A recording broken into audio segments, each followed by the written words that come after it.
Internet. Internet, do not be a dick, please.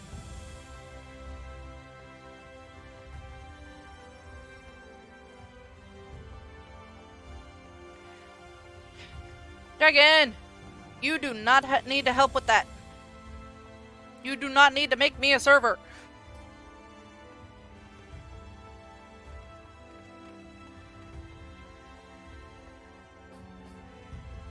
That is a conversation that we can have at another time. Brain no work. Good lord, man. We didn't need this much food.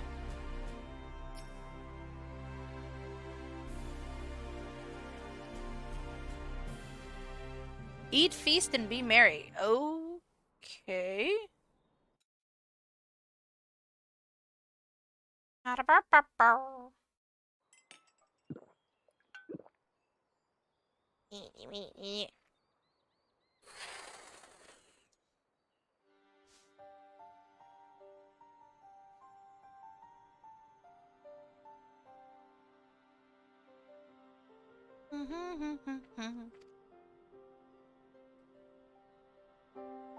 Stupid kink in the shoulder. Oh, this is also another really cool thing about doing the DP. Really?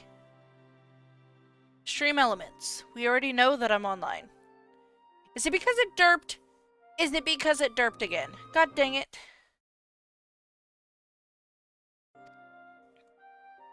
As I was saying, have a pot of goulash, you bitch! Another really cool thing about, doing the, little side quests like these, actually, you get to learn about the former Warriors of Darkness that we ended up meeting back in Stormblood. The same people that that Menphalia actually brought back to the first. So we are actually learning about I can't pronounce her name correctly, but she is the bard of the group.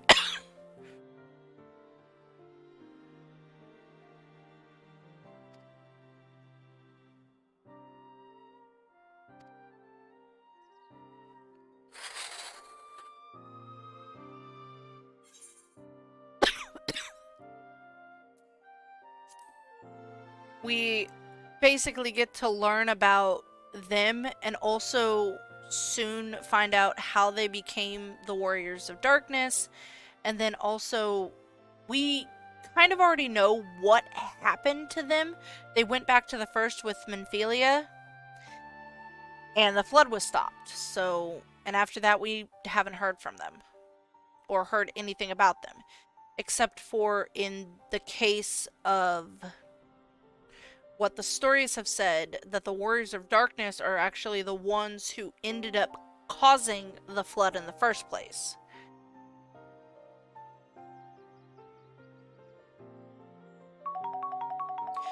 I'm sorry that your Final Fantasy game ended up getting broken. Hi, Mike! But, yeah, the Warriors of Darkness, on the ones that we're learning about, are actually the ones who caused the flood. But, so everybody kind of sees them badly. But the people that we talk to, like, Lurie actually knows the stories of who they were beforehand. Like, before it all happened. And they kind of hold them as, well, in his case, he holds her as a hero.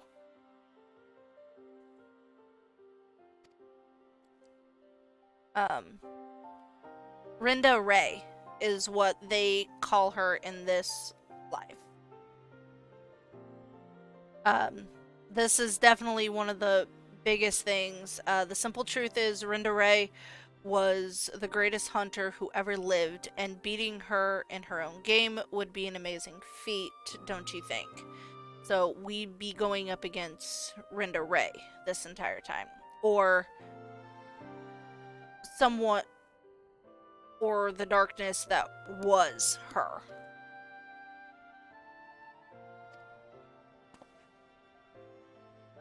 Because Rinda Ray's memory has been tainted by the basically her shade called named Andrea.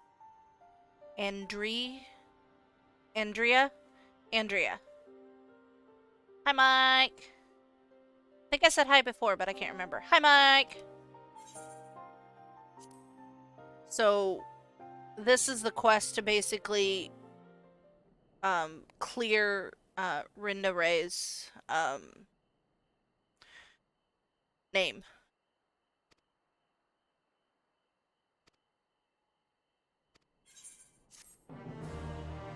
So this is kind of exciting for me. I really love this story.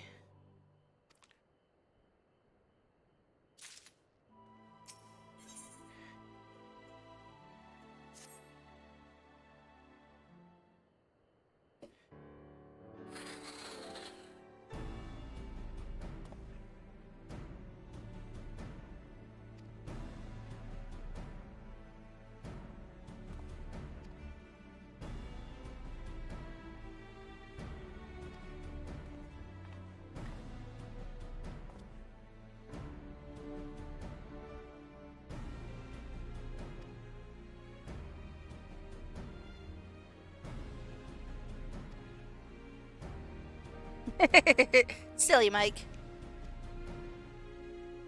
This man hands out money like people hand out candy on freaking All Hallows Eve.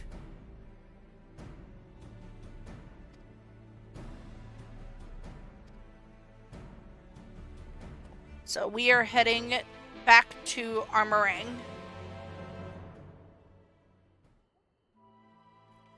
Thank you so much. I actually ended up designing them myself. I use a what's it called? Oh, a thing. I don't know what it's called. A creation thing called Adobe Express to be able to make them. And I just got a friend request from, oh no.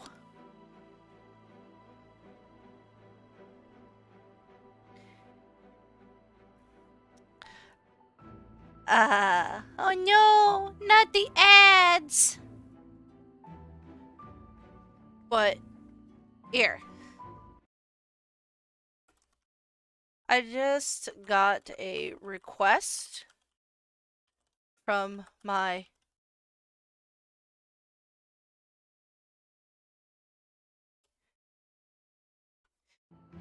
nephew.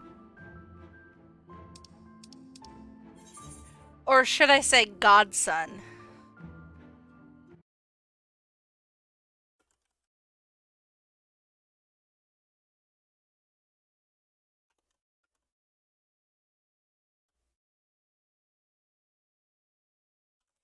There you go. That way you guys who are stuck in the ads know Dante actually has a godson. Well, two godsons actually. Named Io.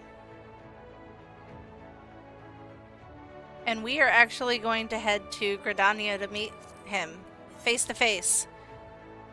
Shirtless. Well, this is gonna be fun.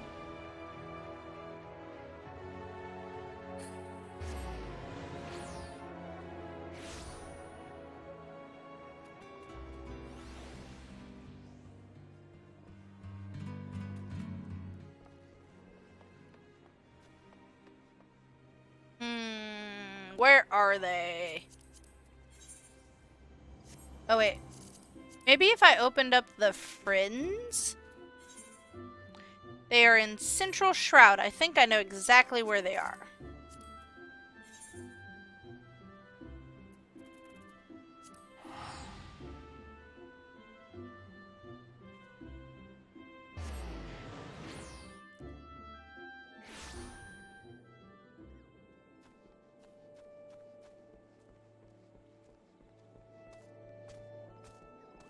think they might be... Just jump on the chocobo.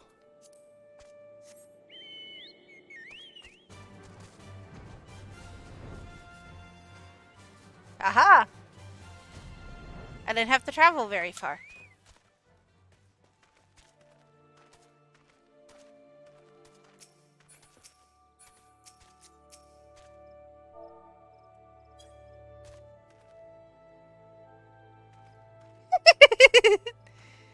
Everyone, this is Rune and Chea's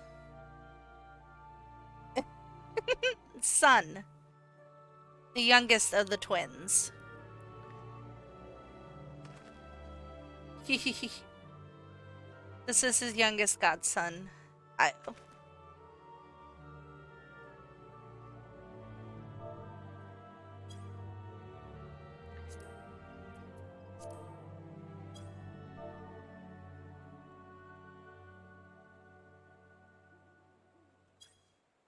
You're gonna step away from a few and run roulette?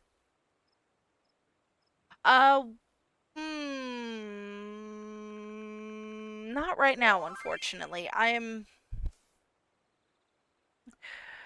would run roulettes and drag this one with me, but unfortunately he has not reached the level just yet. But rain check on the roulettes. Unless you want to run them in a little while.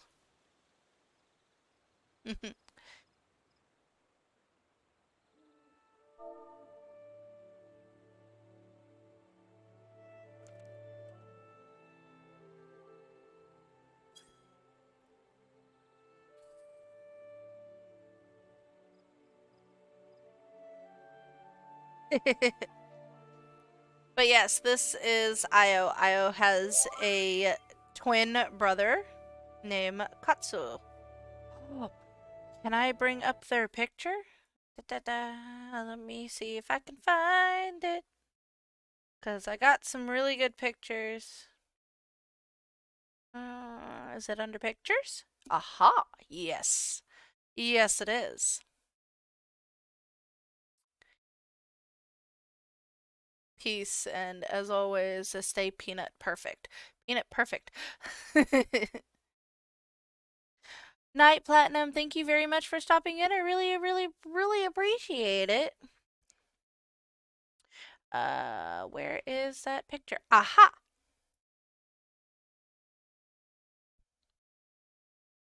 This is the twins when they were kids. This right here is Io, and this is Katsuyo. They are Rune and Chea's sons. This is Io, a little bit bigger. And then a little bit closer picture of Katsuyo. Surprise! Apparently Chea was pregnant. And aren't they adorable? Like, I can't get over how cute they are.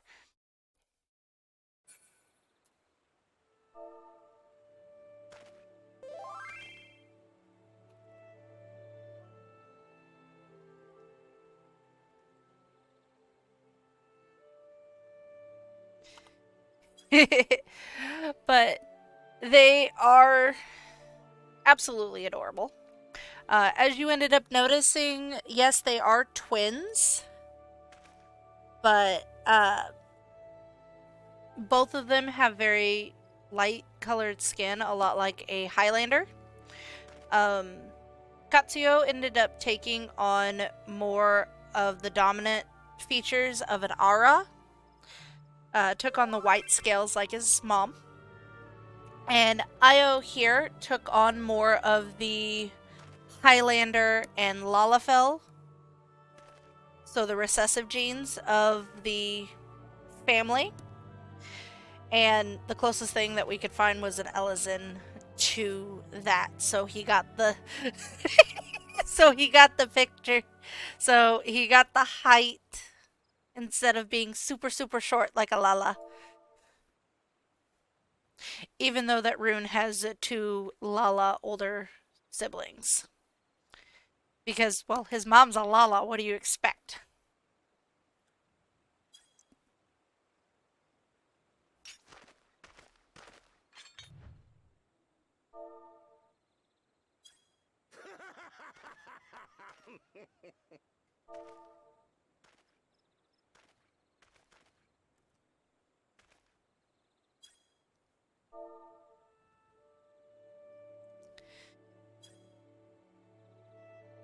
Right now, the twins haven't. The When the twins were about in their late teens, they ended up actually parting ways to go ahead and find out their own paths. Io ended up taking on and learning the bow and becoming a bard a lot like his mom, while Katsuyo buried his nose into a book and learned that he has a stronger magical aptitude, so he's actually taking on a summoner like both of his grandfathers. Or his grandfather and his grandmother. On, on Chea's side. Chea's mom was a. Unfortunately, Chea's parents are no longer in the picture. They ended up passing away during the first round of the Dragon Song Wars. Chea's mom was a Highlander, and her father was a Ara. That's why she has very Highland. That's why Chea, when you guys got a chance to meet her, she has very um, pale complexion. She's got the ring around her eyes, a lot like a Highlander, but she took on the scales, and her scales were white because of her Highlander heritage. Rune is part Ara, part Lala. Yes, y'all could give me shit on that. But, so Rune is actually a very short Ara. He took on a lot of his dad's looks, but when you put him and his mom side by side, they look carbon copy. If we just ended up making him a Lala, he would be 100% carbon copy. So when Chea and Rune got together and they had kids,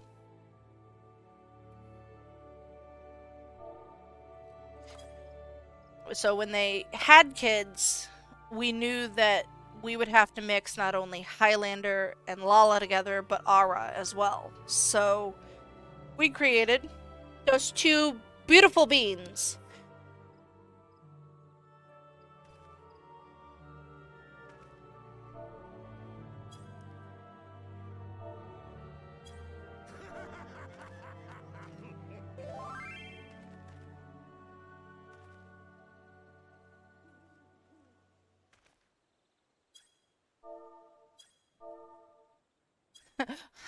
Unfortunately, Io is extremely embarrassed. He's very much an introvert. He is very quiet, and he's trying to find his voice. He's found it with singing, but speaking, it's very hard for him. Katsuyo, on the other hand, he's very much an extrovert. He is very outgoing. He either has his nose in a book or he is out adventuring and blowing something up by accident. One really fond memory of the two of them as kids is that when they were found in a tree reading, Io is leaned up against the tree, he's reading his book, he's just kind of to himself. Meanwhile, Katsuyo is hanging upside down, reading his book, laughing maniacally with sticks and branches all in his hair and horns.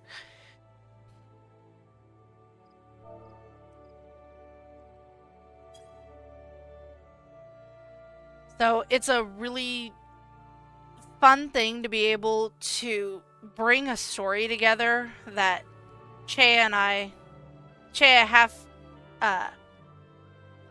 halfing, halfing, or halfling, Che halfing dragon is actually Io's creator, as well as Chea's creator. Brune, Luca, and Katsuyo are mine, and Dante, of course. Um, Chea also runs her sister Lamina, which is Dante's girlfriend. Fiance? I can't remember. But yeah.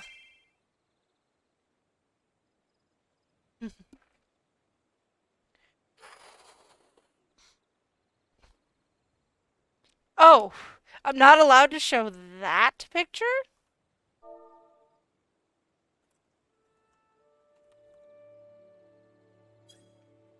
I think it's this one? Of the two of them cuddled together because they ended up falling asleep? No, that is actually how the two of them may get separate beds, but they cuddle up together because twins. And they just like the closeness.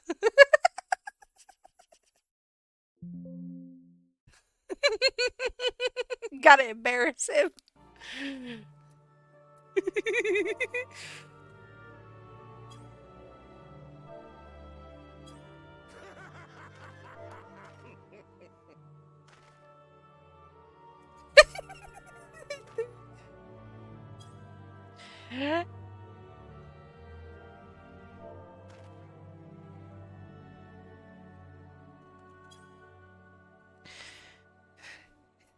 Gotta embarrass my godson.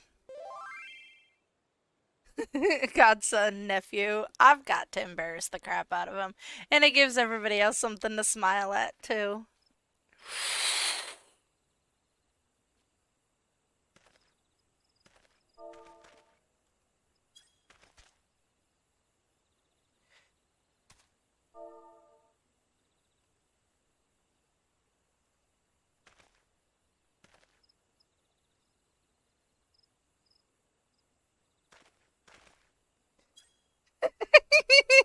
Oh, poor baby.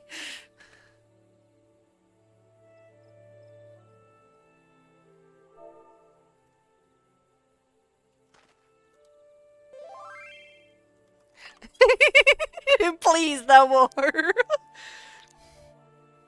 Aww. But nephew, I have to. Where's that other one? The one a little bit further away of the two of you. I think it's this one? Or is it this one? As you can tell, Rune actually ever not Rune, Katsuyo, ever since they were kids, he would as a comfort thing would actually wrap his tail around his brother's arm or leg or stomach just as a comfort thing. And it kind of just, as they got older, it just kind of happened, even though that they can be mad at each other and just go rump rump rump the entire time. His tail is still wrapped around protectively around his brother.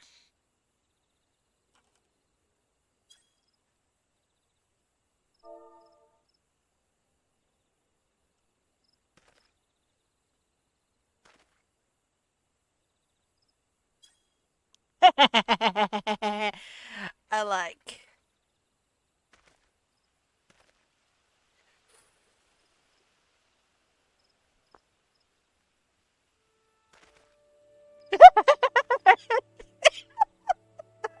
At least I don't have the bathtub picture.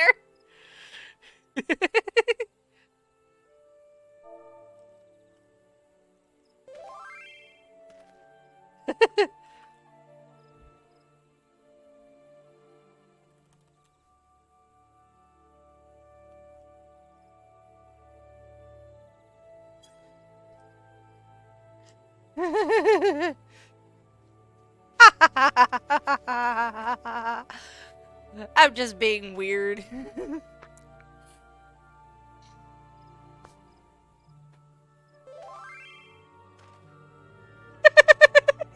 You were 5.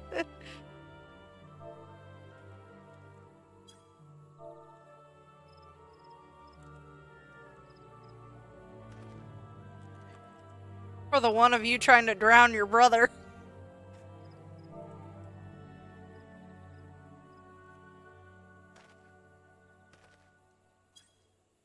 or the one of your brother.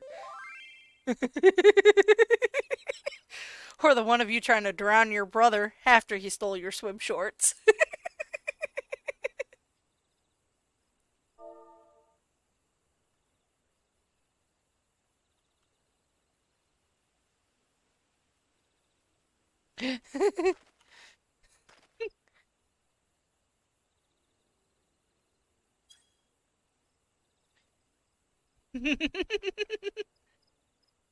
It's always fun being able to find people to be able to make little stories like this. It is one of the most enjoyable things, especially being able to watch the character grow and watch their story grow.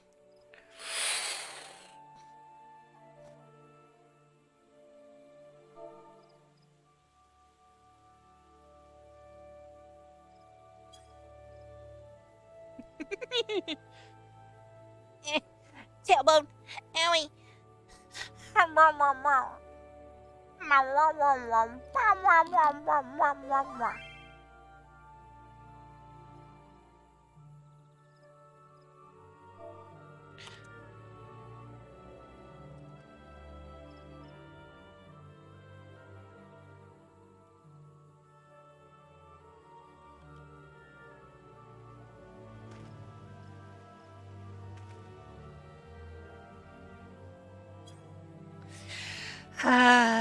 The wonders of stories and watching the characters grow and become themselves and just freaking love this.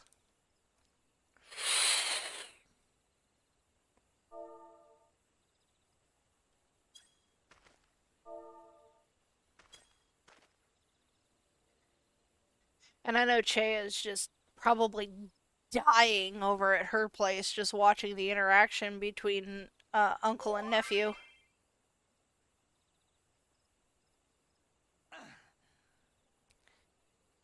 Oh, he took the Moogle.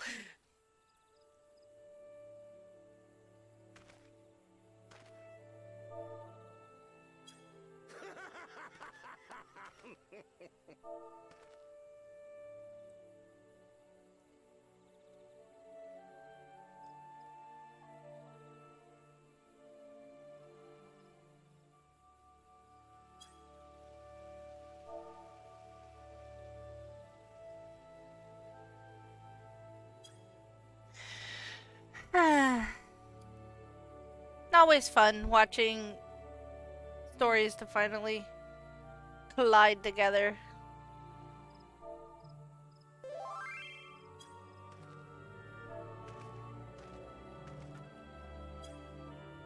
Ended up asking Io if he ended up running into his brother yet, and unfortunately he hasn't met up with Katsuyo yet. But what makes a little bit more sense in my mind of why Io and Katsuyo are now older and in Eorzea is because after and Chea, I think we've talked about this, is that when Chea and Rune, after having them, they moved to the first since it was a little bit more peaceful, and they actually grew up in the first, and so many days in Eorzea was actually so many years for them. So whenever they finally came back to Eorzea to meet and see everyone, that was their chance to be able to grow and become their own people. That's kind of why they appear much older than what they did before, kind of thing.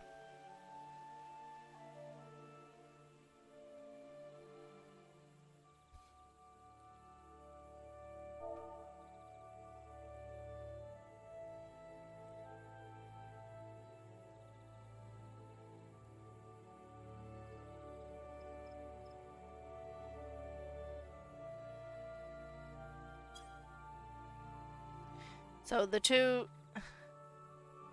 you're just dying over there.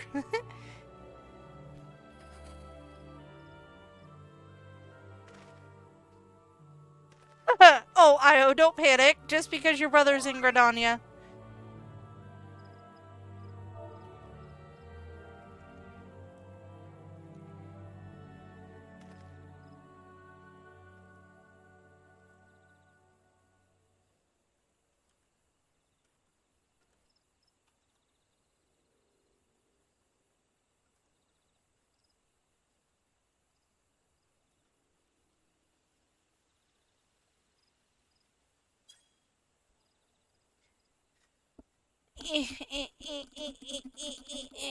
It is.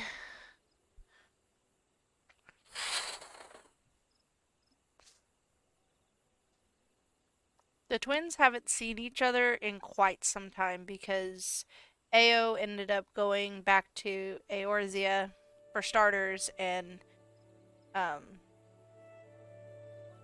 went back to came to Eorzea to actually start his training as an archer.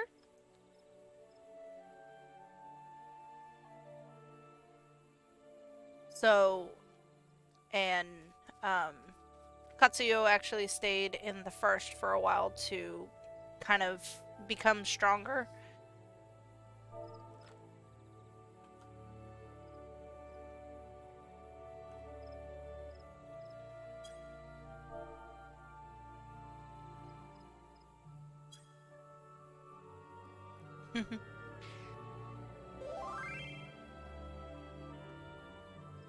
So, and Io is actually going to be learning culinary while Katsuyo is actually learning botany right now. So that it just kind of fits because he's going to be a summoner and everything. He wants to be able to learn how to help in some way, shape, or form.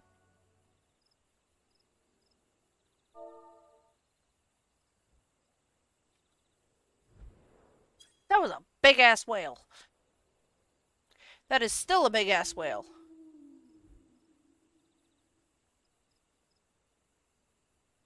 Primal Fuzz. God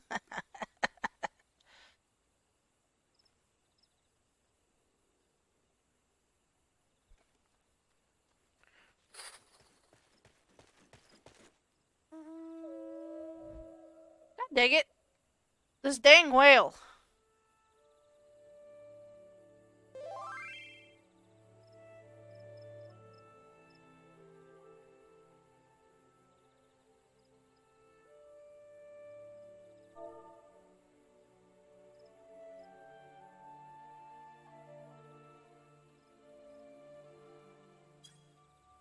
Welcome back, Mike. I was just telling, basically a little bit about Io's lord. Io is Dante's nephew.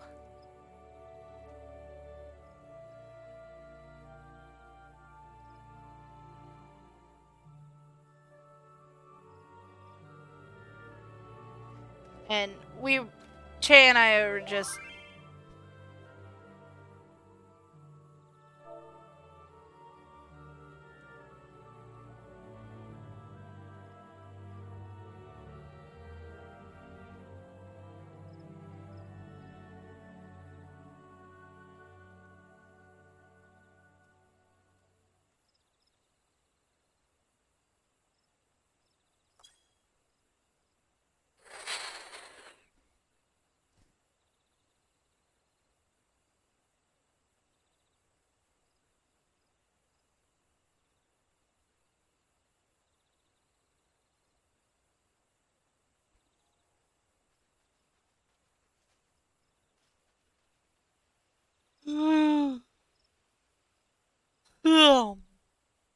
Sorry.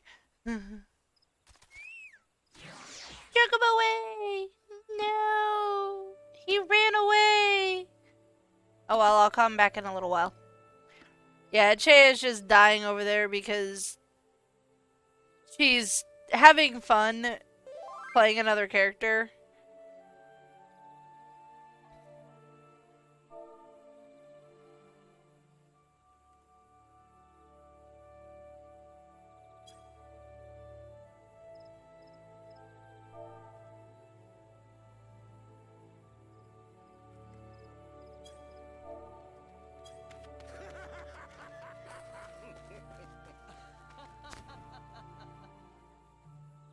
Sometimes I wish that there were chat bubbles.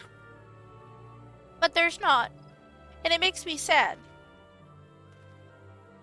Especially when you're doing like a tell back and forth between somebody.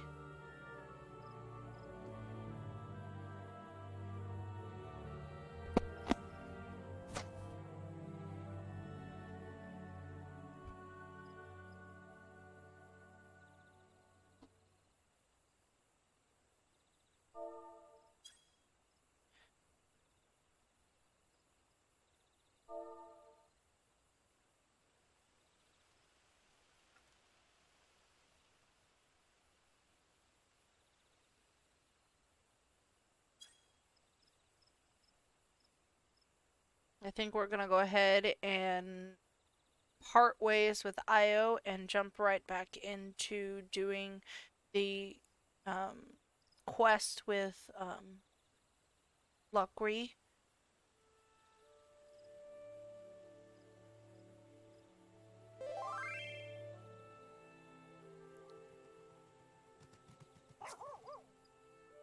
Is that a dog?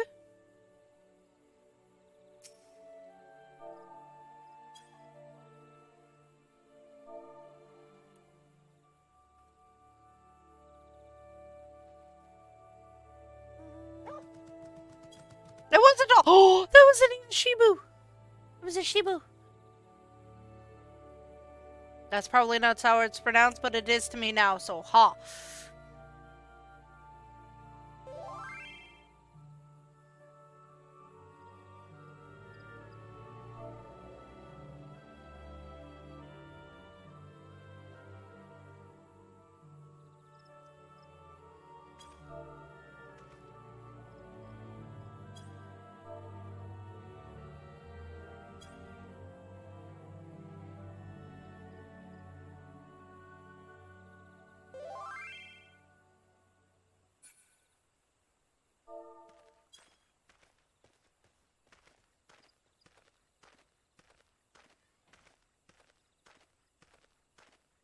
He's back off onto his mission, and we are back onto ours.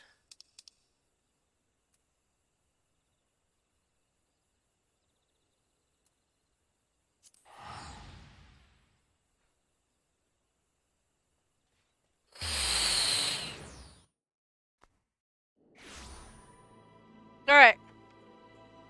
Now that we are done being sexy and talking with our nephew, I'm going to go back to the outfit that I had before.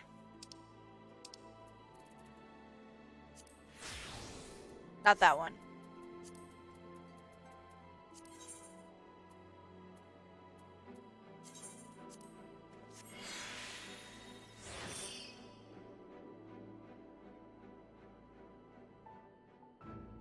That actually looks really cool with the blue jeans, but I need to darken up the jeans.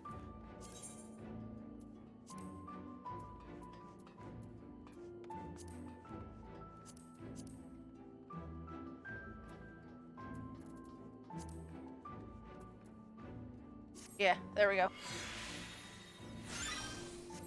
There we go. Oh yeah, we need to go to Armorang. Let's go to Mort Squab, because I think that is going to be the closest for Lurie.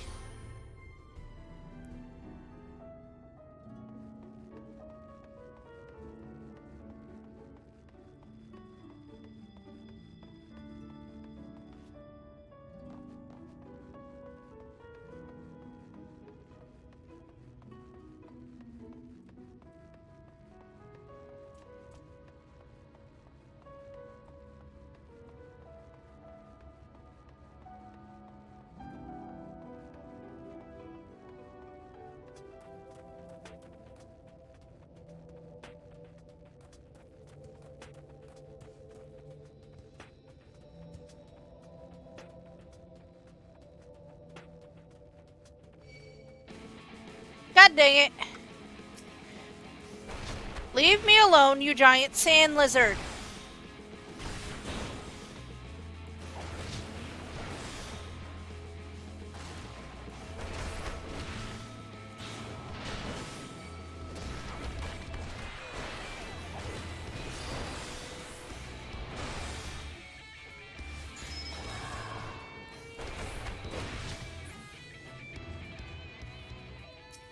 I'm trying to do more important quests.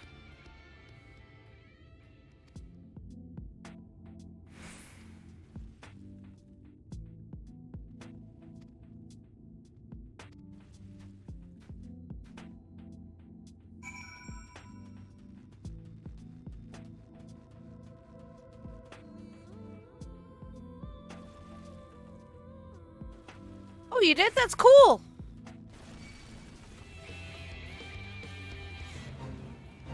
No, I don't want to join the Fate. I don't want to deal with the freaking lizard. I am trying to do other things.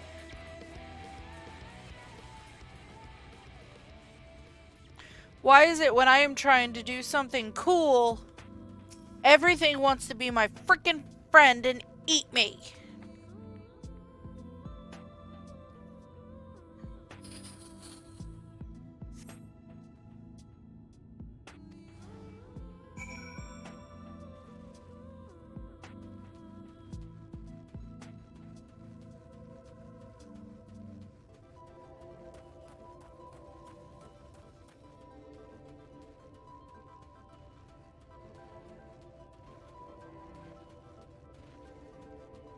You got your mate on Goblin.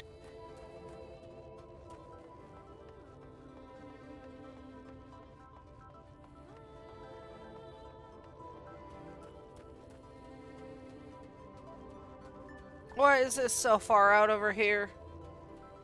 Past all these big ass fucking turtles that could just eat me.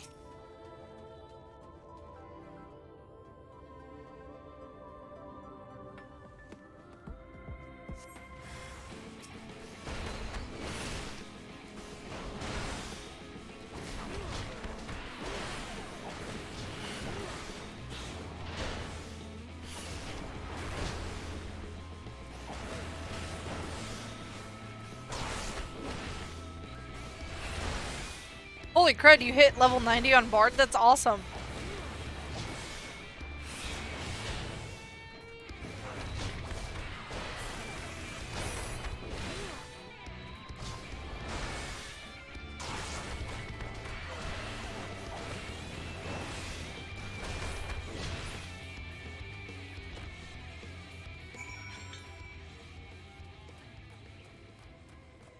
Doing a lot of PvPs. Oh! Did you do your, last level 80 quest? Because it's like a really cool cutscene. It's just a quick little checkup quest kind of thing for the level 80. You talk to the, mentor that you've been talking to. And,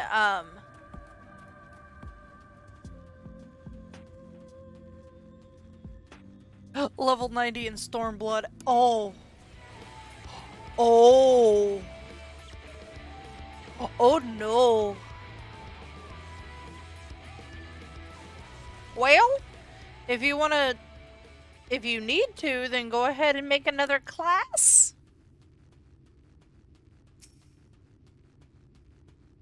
I'm sure that there's a class that you could do that'll get you like level 70 pretty quickly, right? Oopsies.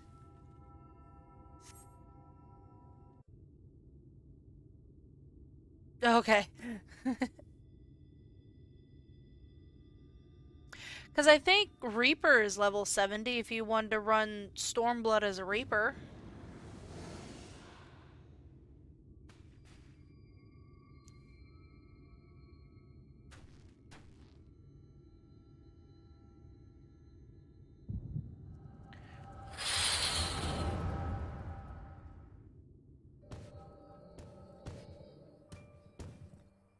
Ooh, finishing Endwalker as a dancer would be really fun.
She lost her friends that day.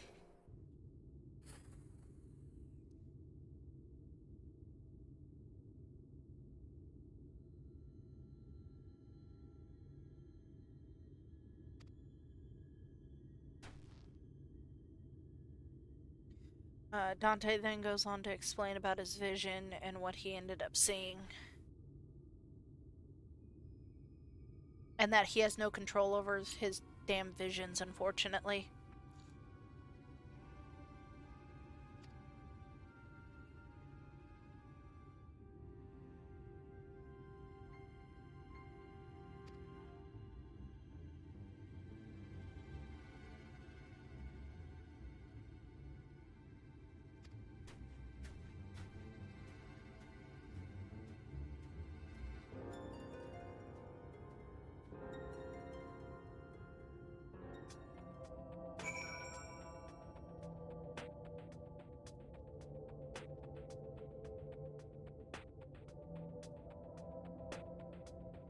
Alright, so we're heading back to the Crystarium, which we have to head to the pendants anyways after we do this, so it actually just helps out in the end. Let me click on it.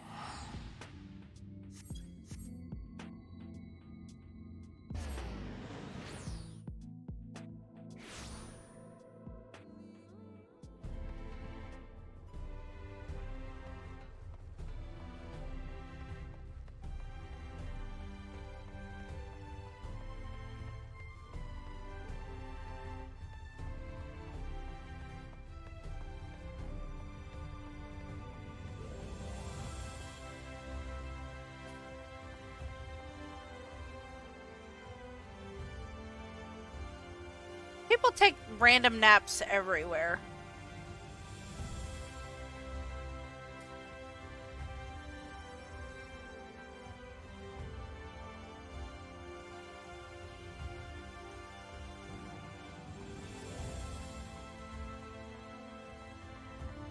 Yet again, there's a shit ton of food. Quit waving your money around like this, kid.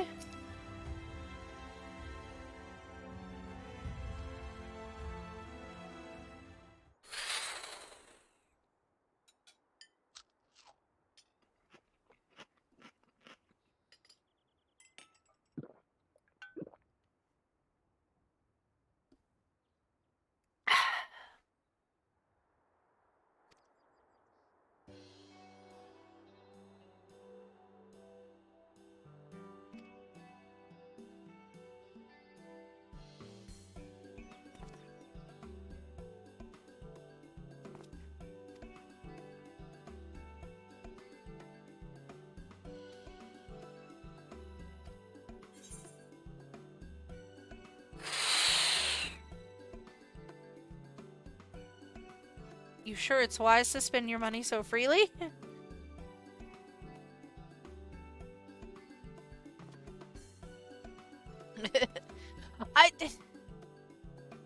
Dude, I can worry about the budget as much as I want.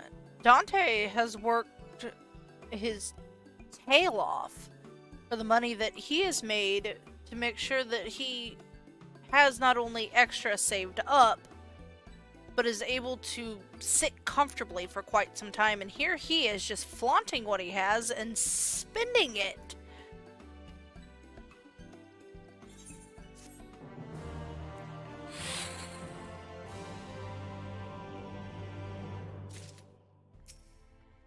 Oh, cool. We actually get to do a third one with him.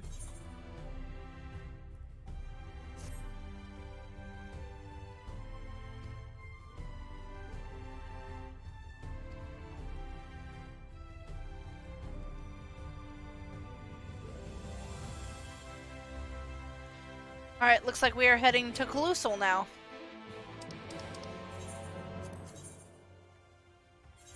We're heading to right.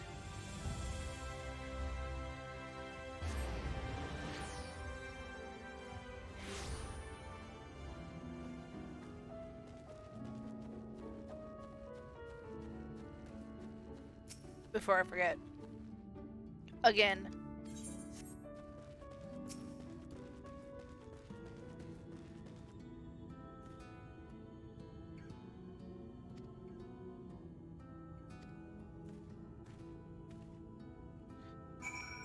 Alright.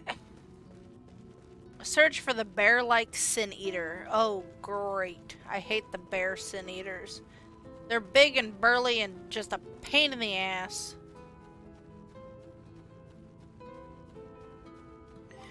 Or I forget. Summon my buddy. Because I'm probably going to need your help with the bear.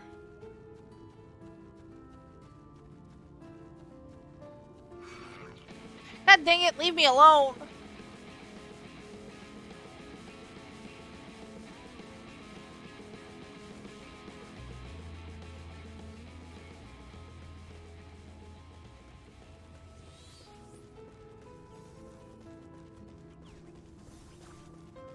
A hydrate.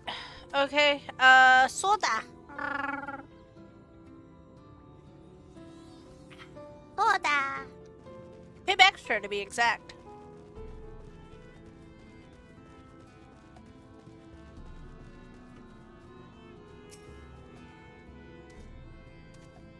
I wish I had a bag of Doritos.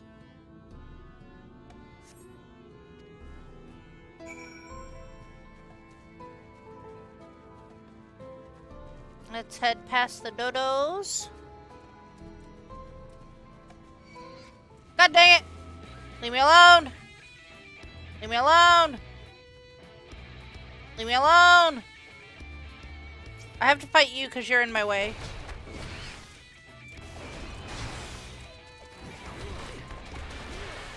You are in the way of my objective.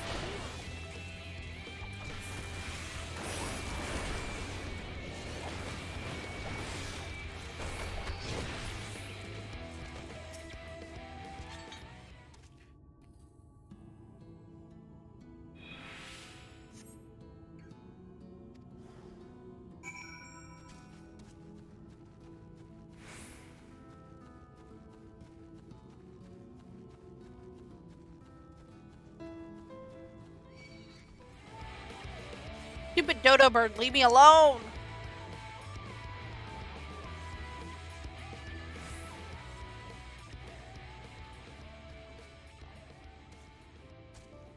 I think I'm safe up here for a second. Alright guys, I'm actually going to step away for a very short break. I need to get up and move a little bit. My back and shoulders are starting to hurt slightly, so I'll be right back. And it also give me a chance to go find a snacky snack. So, behave yourselves. Please don't set anything on fire. Especially you, Snowball, if you're still here. Mike, put the lighter fluid down. I'll be back, guys. Whee!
I managed to find a snacky snack.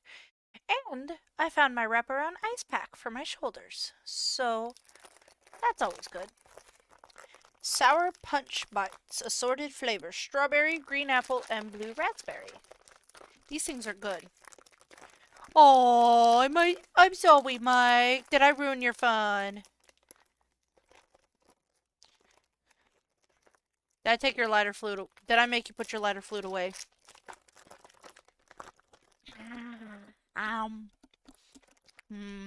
Sour punch straws.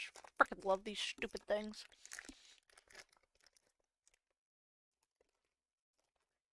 Look, I don't want anything to be set on fire tonight. I know if Nyx ever shows up, probably gonna have to have another hole in my ceiling. Oh, wait. Nyx put in a retractable sunroof. I forgot about that.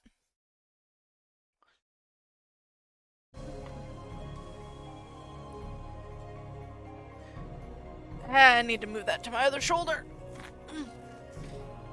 As soon as I start anything, every single time, without fail, it's always something. Yeah. Come here, ice pack thingy.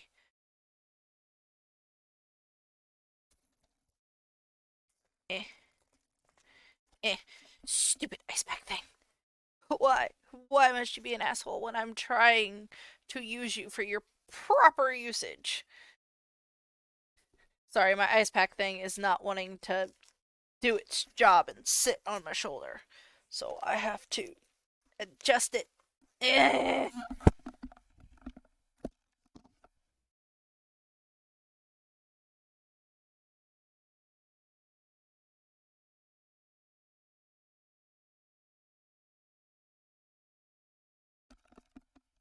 Oh. That cold feels so freaking good on my sore shoulder. Oh. Fudge berries. Alright, where were we? Alright. Move closer to my desk so that the avatar doesn't look weird. And lean back. And I'm sorry, not sorry for ruining your fun.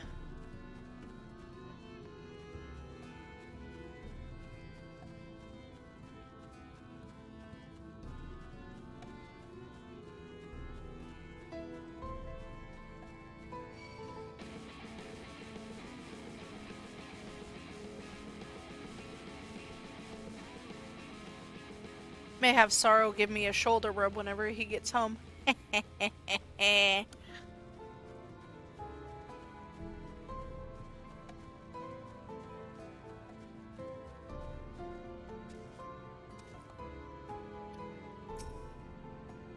No sign of the beast, but apparently you found some people.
Apparently he hired him beforehand.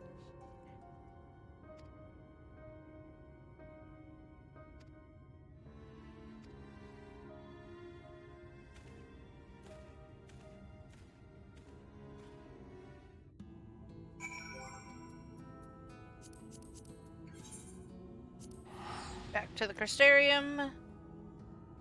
Again. I hate this whole back and forth freaking thing that I've got to do sometimes.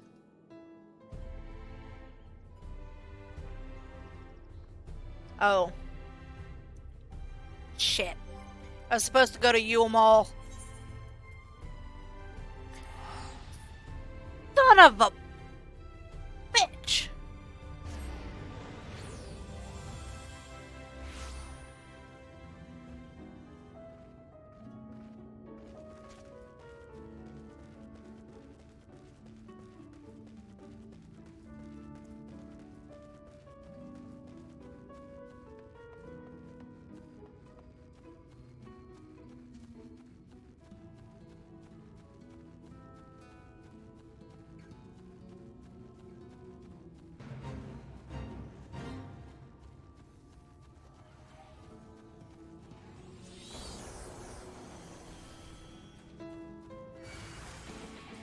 No, I'm not participating. Leave me alone.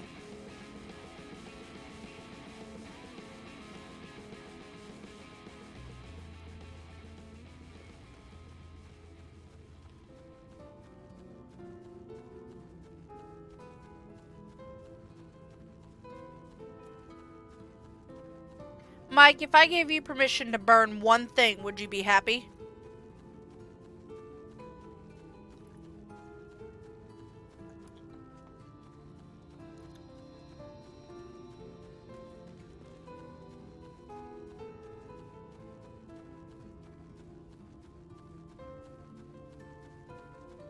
Alright. Give me a list of your top five things that you want to set on fire.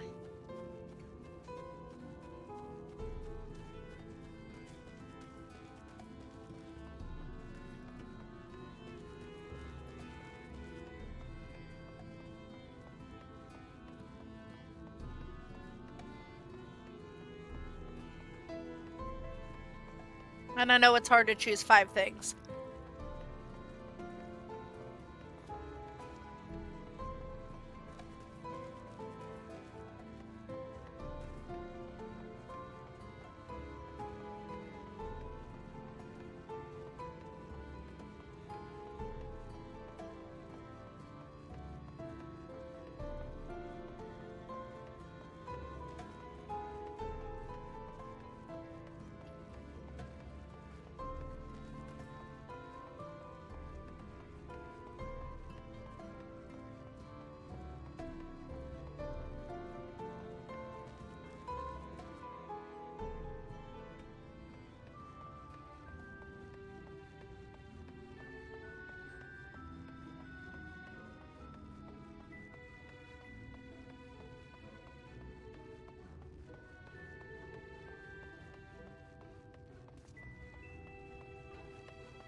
And besides giving me a list of top 5 things makes me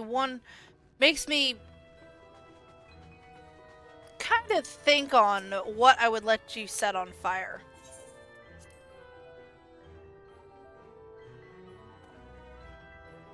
Unless I set it on fire first.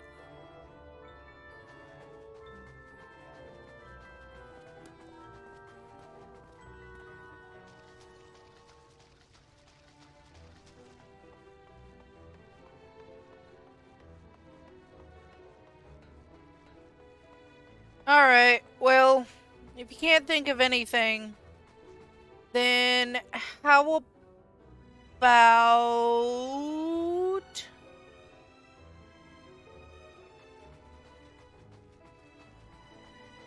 You're a pyromaniac?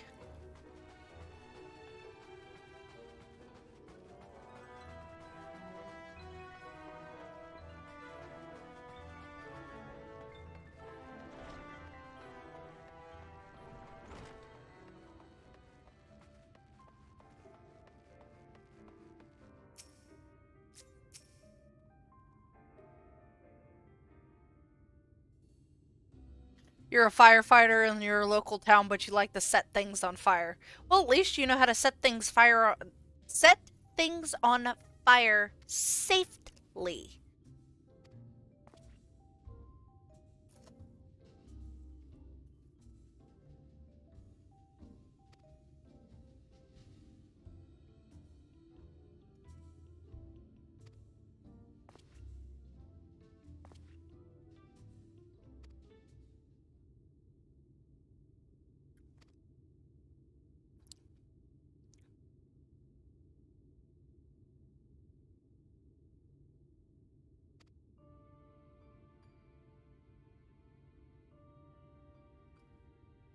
Very absent parents.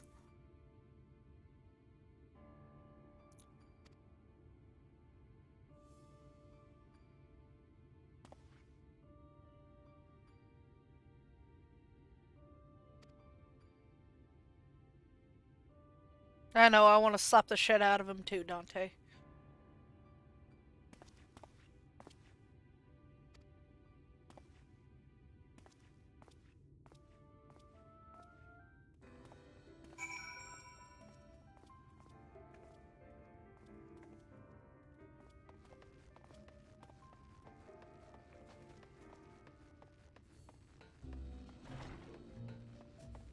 Alright, now we head back to the Crystarium.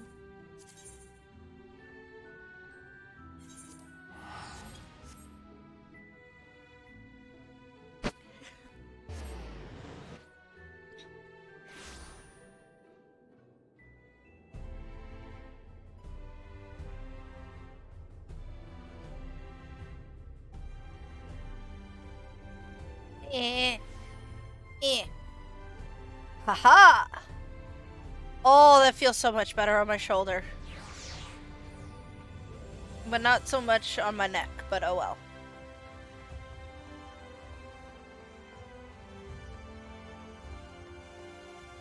Maybe if I loosen it.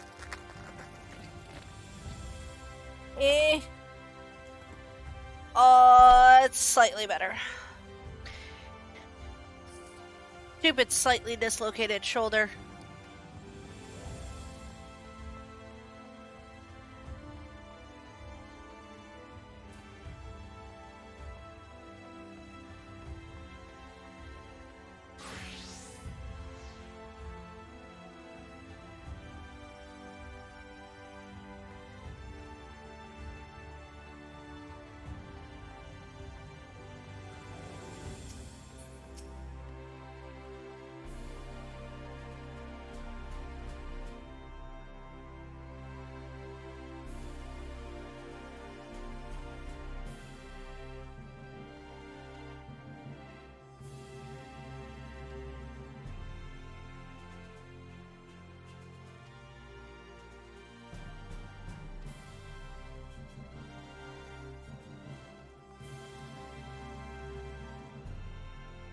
Nom nom nom nom nom.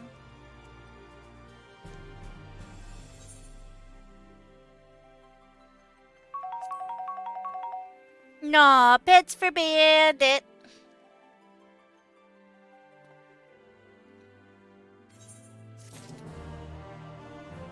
Alright, now we can officially continue with main story quests now that we are caught up with those.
Seeing the night sky is really pretty. Albert! So it's your lot's turn to be the warriors of darkness, is it? It's funny how things work out.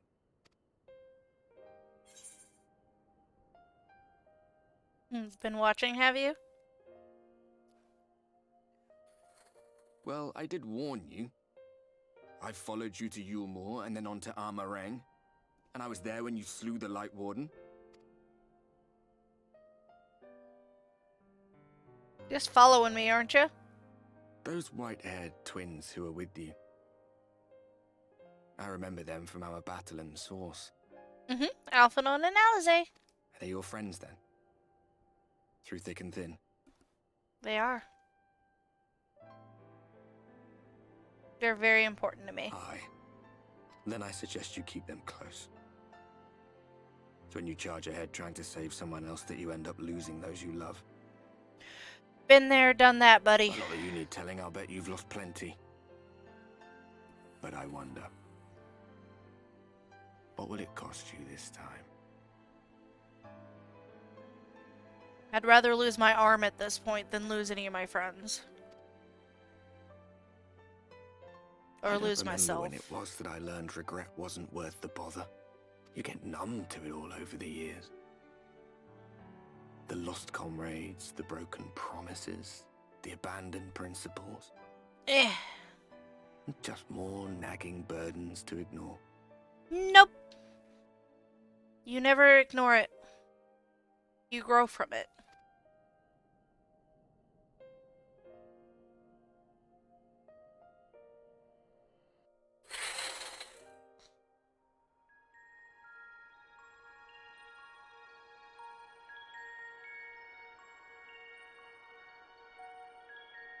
So this is what the light was hiding.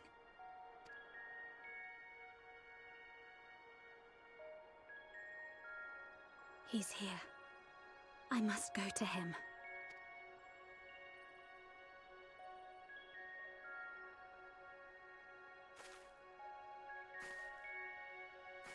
Anybody think she looks familiar?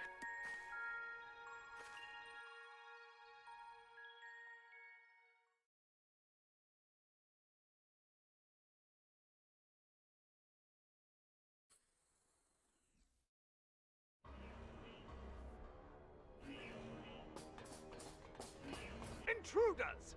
Fan out and find them! Not before they find you first! Justidian! Out of my way!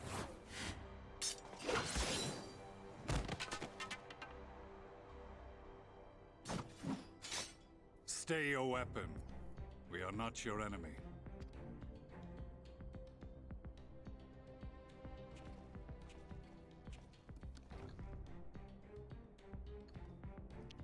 When the alarm sounded, I wondered what we had done to betray our presence. But I see now we are not the only intruders. Gaius von Belsa. Sir Estinian, I presume.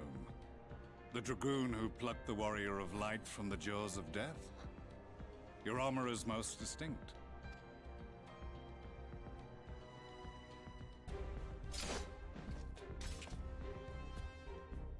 Much as yours once was. But even without it, I see a former legator still has eyes and ears in unexpected places. As always. Van Baelsar, in the flesh. Though I understand you prefer Shadow Hunter. Alphanon told him! You are in contact with the Scions, I take it.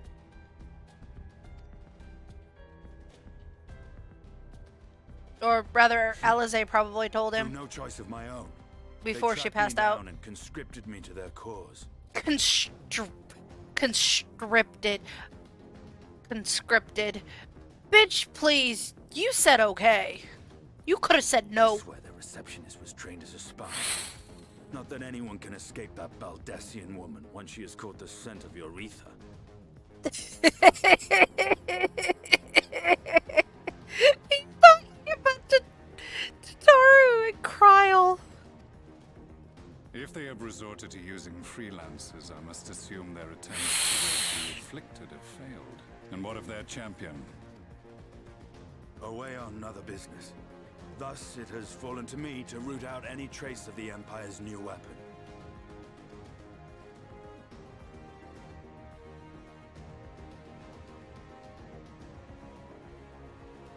If it is Black Rose you seek, you are too late. My people have already completed your mission here. Oh no, not the nighttime allergy medicine. Alright. Go lay down, go relax. Thank you for stopping in, Dragon. And remember, please don't spend your entire freaking paycheck. Yet this is but one factory among many. When they caught wind of our efforts, they built additional facilities to ensure Night, production dragon! continues unabated.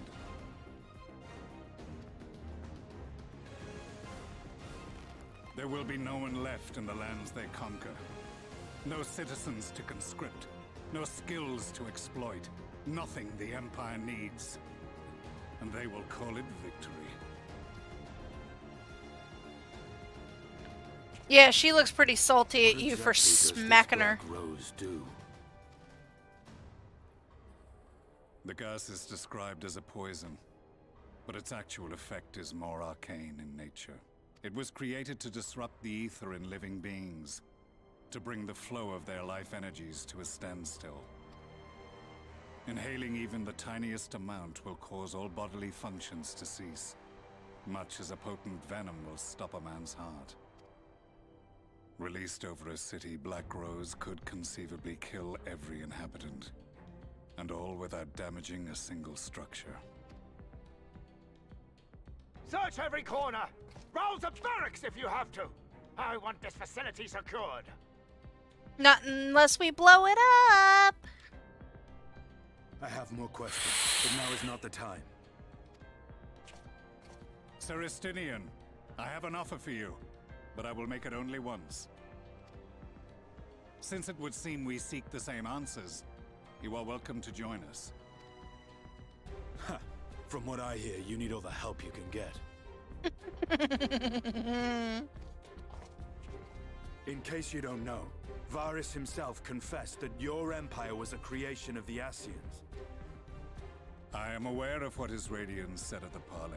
Thus, I would return to the capital, that I might behold the truth of this corruption with my own eyes. My path leads to Garlemald.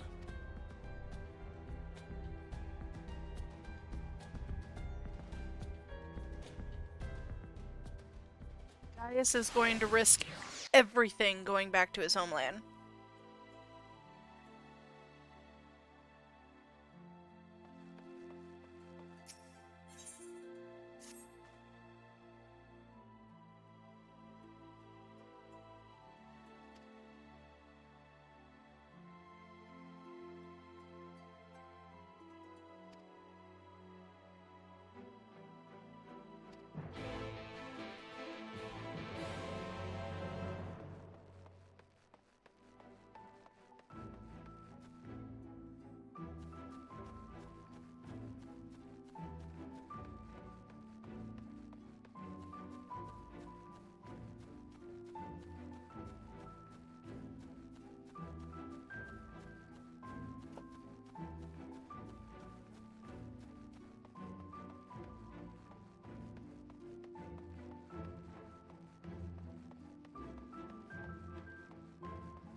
You have come at a good time.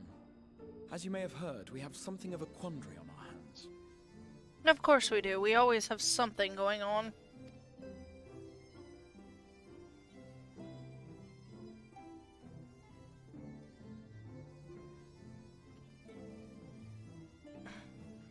Laxon Loft, here in Lakeland. Yulmore has sent one of its airships. Lovely. They have questions for us concerning the death of the Lightwarden. Their emissary makes his way here even as we speak. Lovely. I suppose the sky does rather give the game away. Indeed. 'Twas inevitable they would come knocking. The only question was how soon.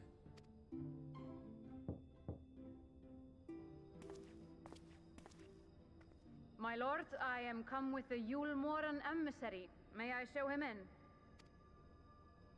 A moment, Captain, if you would.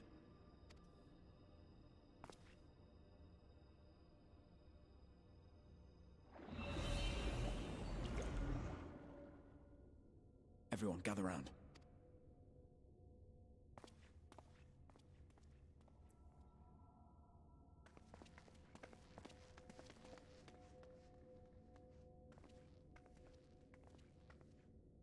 I do not wish to show our hand prematurely. Forgive me this liberty. Vanish.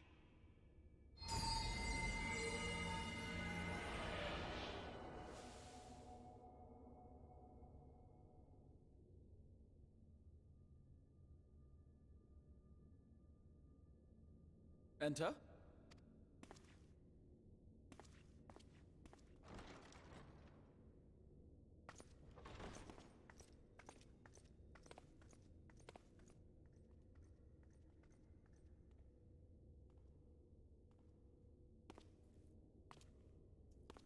This man is creepy as fuck. Well, well. The commander of the Yulmoran army himself. To what do I owe the honor, General Ranjit?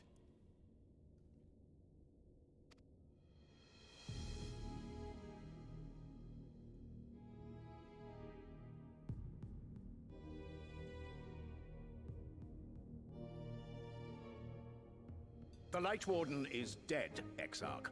Were your people responsible? You are clearly in some haste, my lord. But before I address your question, you must allow me one of my own. What is Yulmor's interest in this? His benevolence, Lord Vorthri, is gravely concerned Benevolence that the bullshit. actions of an ignorant few may jeopardize relations between man and Sin-Eater. Should it transpire that the Crystarium is guilty of abetting the villains responsible for this outrage, my lord has decreed that it suffer the same retribution. Sorry, my eyes pack right away.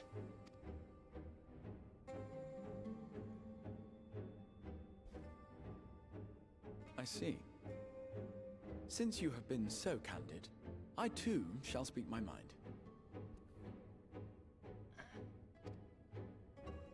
Regardless of who is responsible, the Crystarium rejoices in the Lightwarden's death and welcomes the return of the night sky.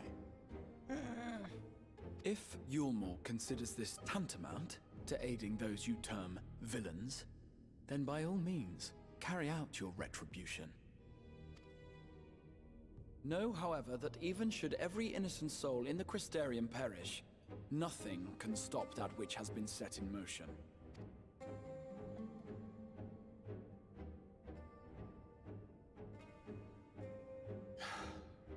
Folly. The death of one or 1,000,000 Sin-Eaters changes nothing.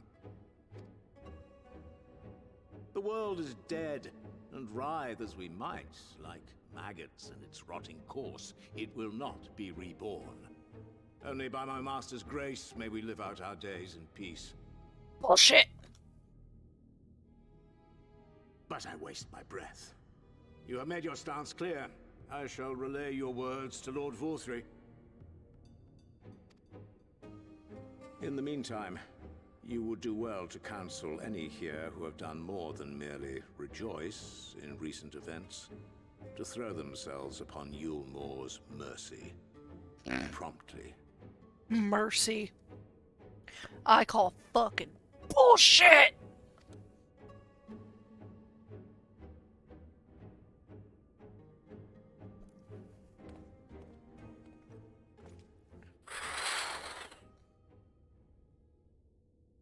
One last matter.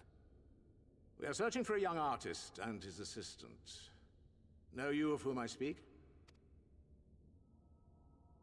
Shit. An artist and his assistant, no. I cannot say I do. What a pity. Should they reveal themselves to you, I bid you hand them over at once. My master is most eager to see them again. Fuck, he knows. He knows!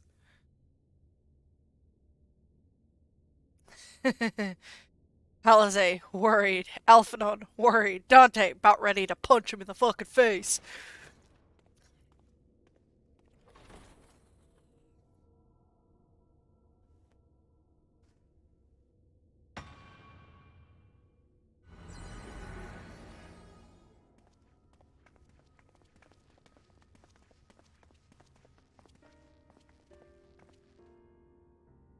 Am I imagining things, or did he just stare straight at us? I fear he did. The General is not a man to be trifled with. He is a warrior of fearsome repute who has led Yulmor's army since before Vorthri's time, when the nation still spearheaded the fight against the Sin Eaters. One does not command the world's mightiest army, and for so long, without possessing exceptional instincts. This man knew we were there the entire fucking time, but chose to ignore us. If Yulmor chose to send such an individual, we must assume this talk of retribution is more than an idle threat. While we are grateful for your support, my lord, we cannot in good conscience put your people in harm's way. 'Tis noble of you to say, Master Alphino, but my people have been in harm's way since long before you arrived. Doesn't matter! Yulmor has ever yearned to rule over what remains of the world. Even should we surrender the Warrior of Darkness to them, they would find some other pretext upon which to invade. The people of the Crystarium know this only too well, which is why, when the time comes, I am certain they will fight to the last man. Sorry guys, I'm looking for something. Aha! There you are. Come here, you little bastard. Ibuprofen, come to me.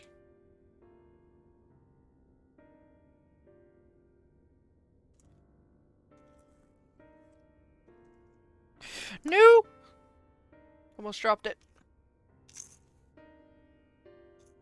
I don't need that many. If truth be told, I would not have been I'd surprised like to wake up. if Ranjit declared war here and now. Damn it.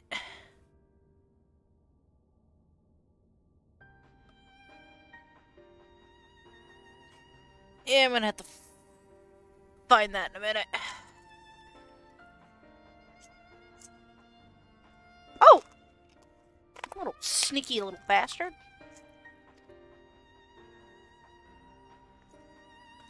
He may have reason to delay.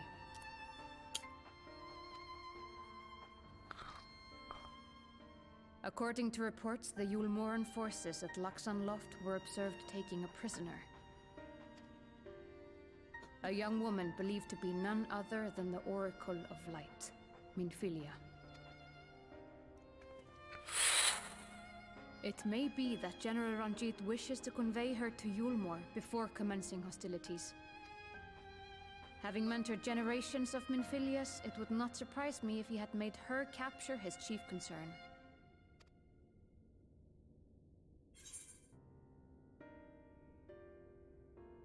I'm sorry, generations of Benphilia? Ah, of course. How remiss of me. I had intended to speak to you of Minfilia. There is, however, much to say, and precious little time in which to say it. I think it best that you seek out Moren at the Cabinet of Curiosity. He'll be able to enlighten you. Alphino, Alize, would you care to accompany your friend? You doubtless have insights of your own to offer on the matter. All right, though I'm still not sure I understand it all myself. In the meantime, I will set about making provisions for war.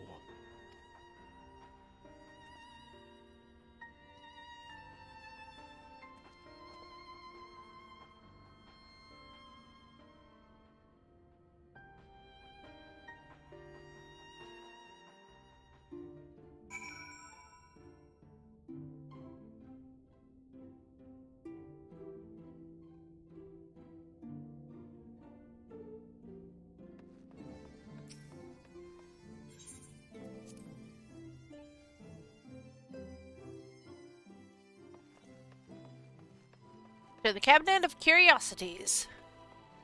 Which is actually a really cool name for a library, now that I think about it.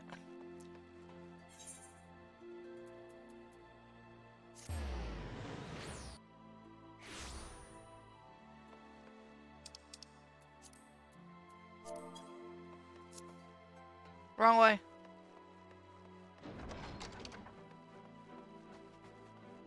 Top floor. Lots and lots of books, and somebody who is going to explain the story to us.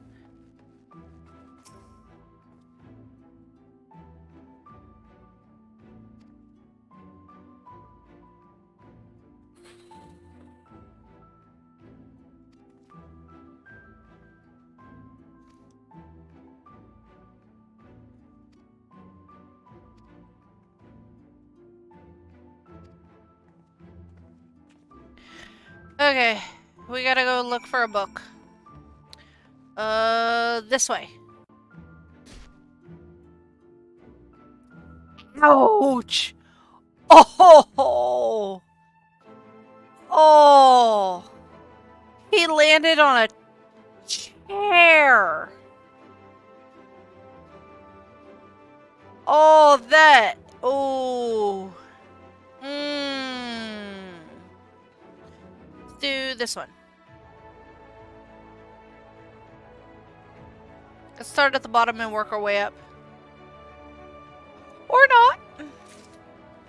Okay. Well, we know now not to jump down that side, or Dante will rail himself again with a freaking book.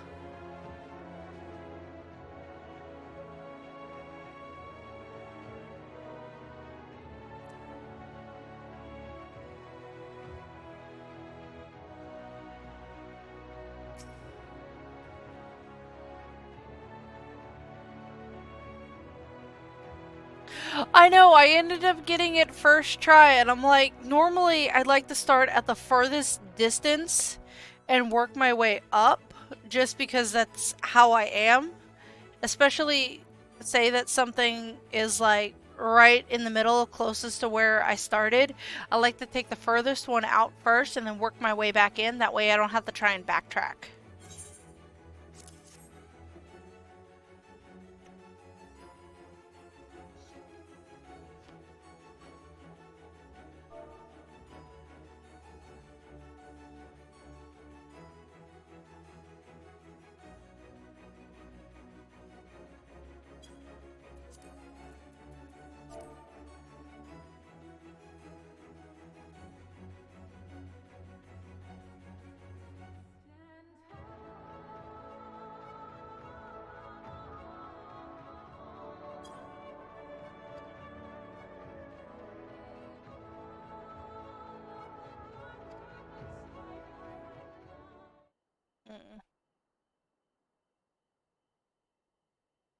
My shoulder is crunchy.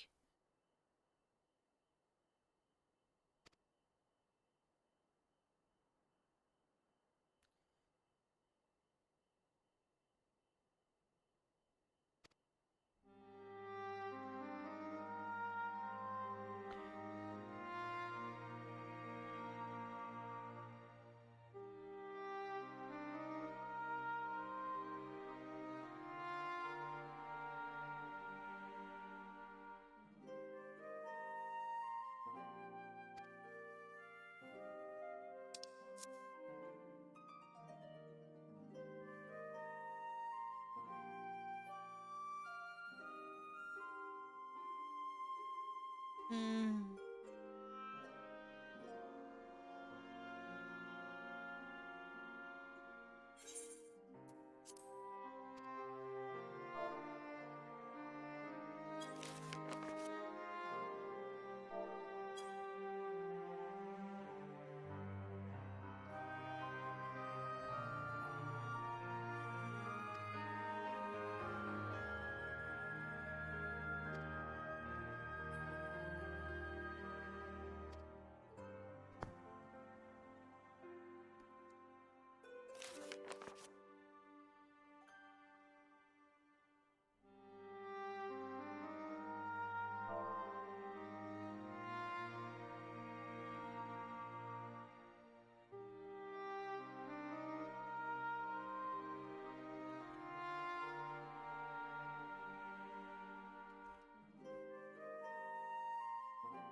Alright, there are no tables on this side, so elevator going down!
I need to look at something.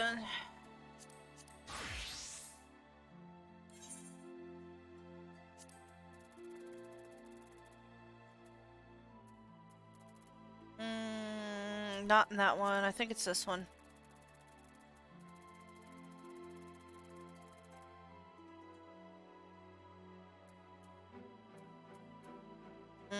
Not that one.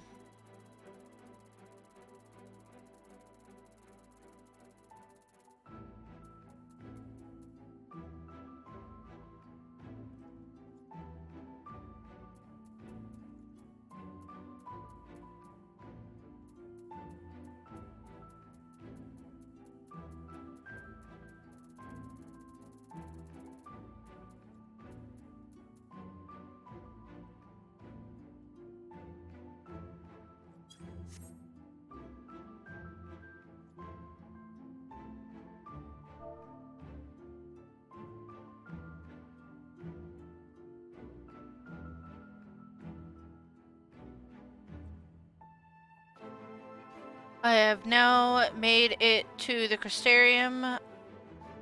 Oh no! You're at the Crystarium? Oh no! Oh, wait. Is that a good thing? Like, you're in Shadowbringers with Azan?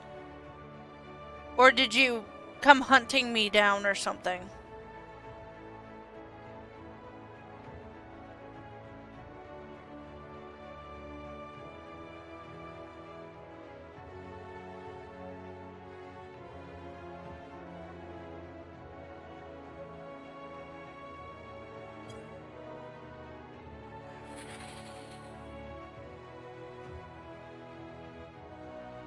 You just got the Shadowbringers. Congratulations! Congratulations!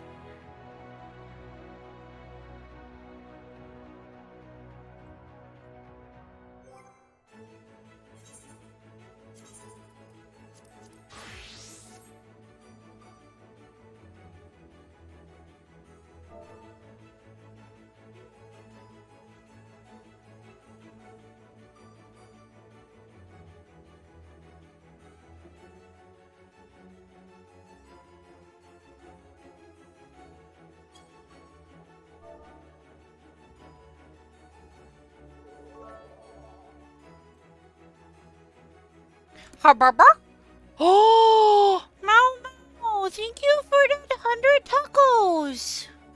That's really nice. Thank you. Well done. Come back here, you little shit.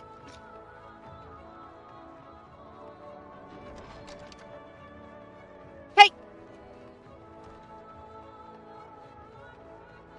Come back here, you damn little Lala.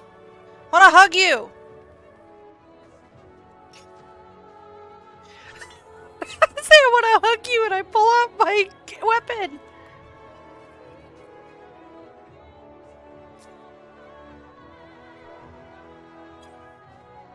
Yay!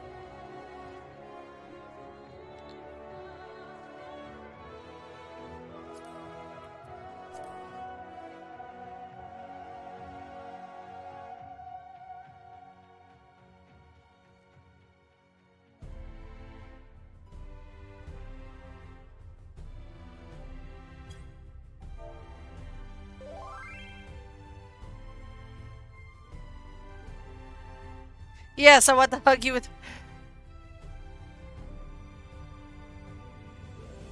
Yes. Yes, Jessica. Aggressive hugs.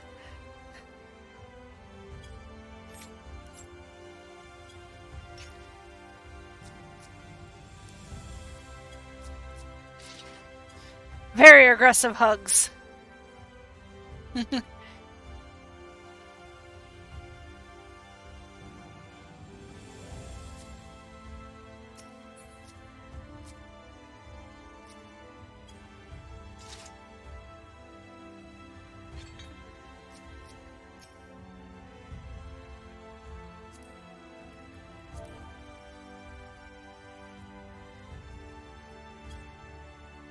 Aggressive hugs.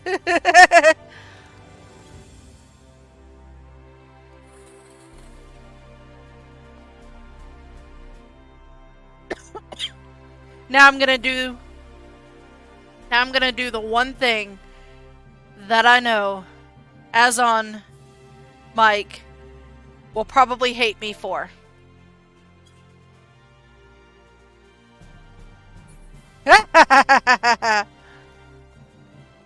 Run away!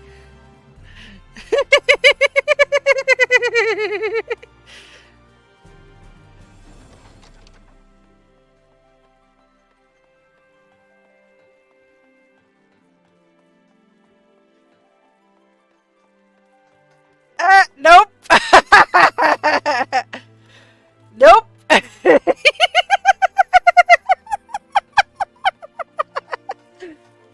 Because friendship!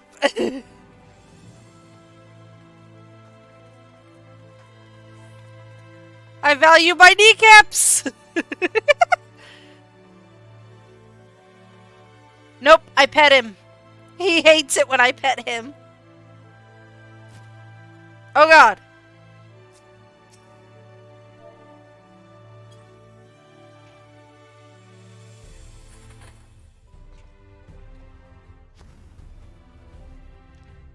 Most people who play Alala do not like to be pet because we are small and we get petted a lot.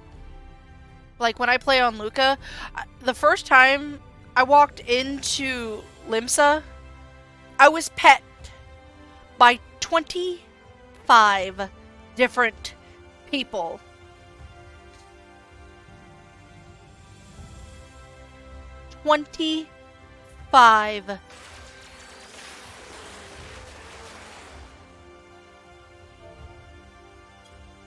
Yeah, I kind of deserve that.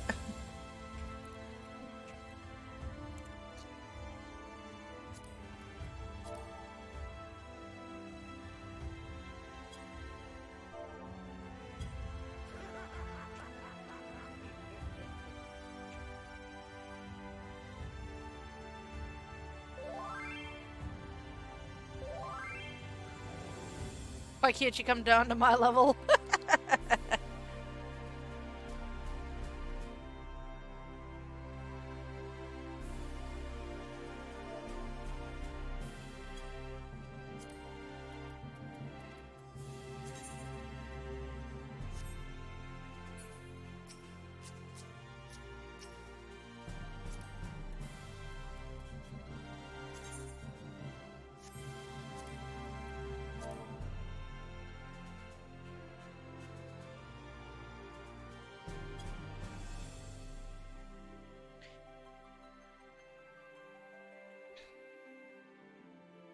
Coming down to... Oh! I can go down to his level.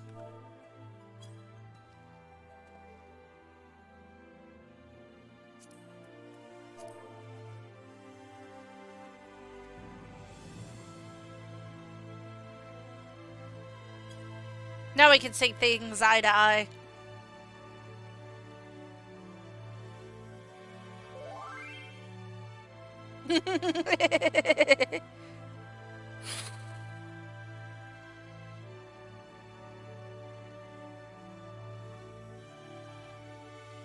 Did you still need to run your roulettes, Mike?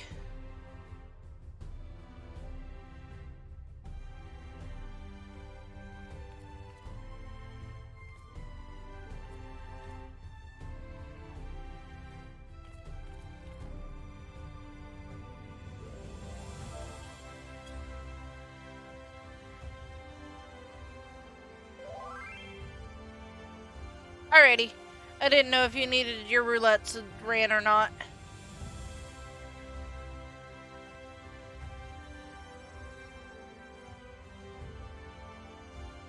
And he wouldn't slap me. He loves me, Jessica.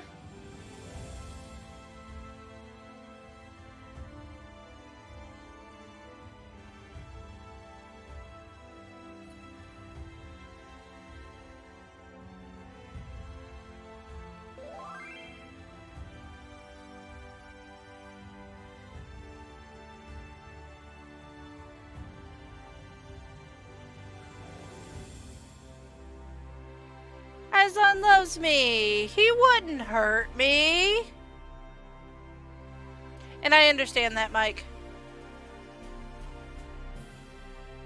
See? He pet me. It's perfectly fine. See, he doesn't hate me. I just knew if I pet him, I'd probably lose my kneecaps. But that's a different story.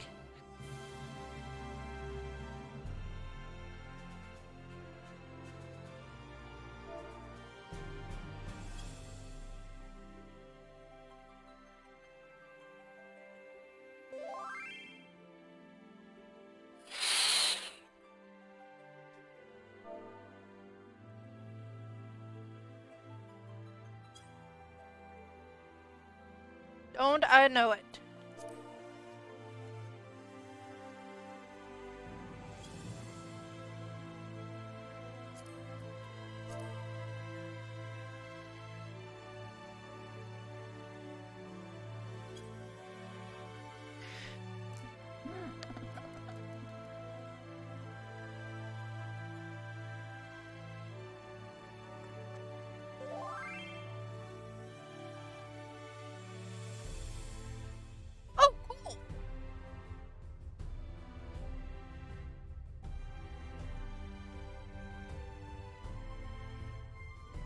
I know. I mean, if Raban can pick if he can have Nanamo sit on his arm during speeches and everything, why can't we pick up the Lalas and have them sit on our shoulders or in our arms so that we could carry them everywhere? Like, I would pick Izon up in a heartbeat and see if I could yeet him, though.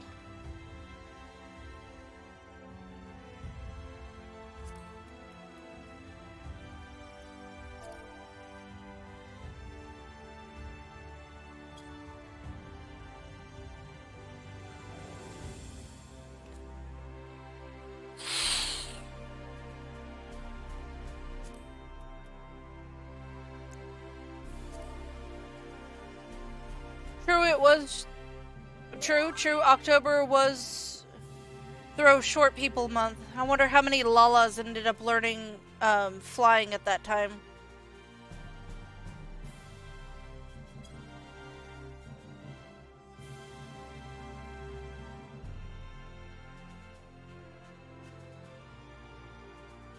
Yeah, it does kind of make me wonder how many Lalas ended up learning how to fly that day.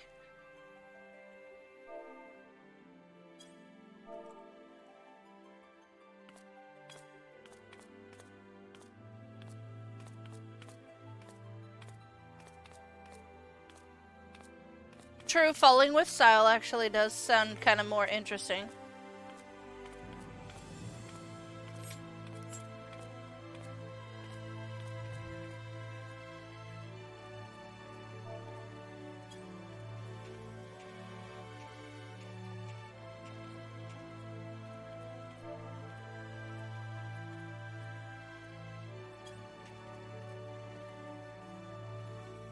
There we go.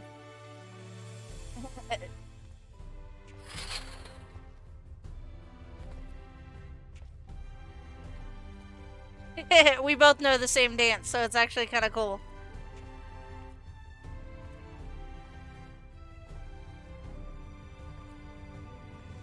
Yes, it's called the Eastern Dance, or the Far Eastern Dance. It is a dance that you can actually get off the Mog Station. I picked it up because of Dante's background. That was weird.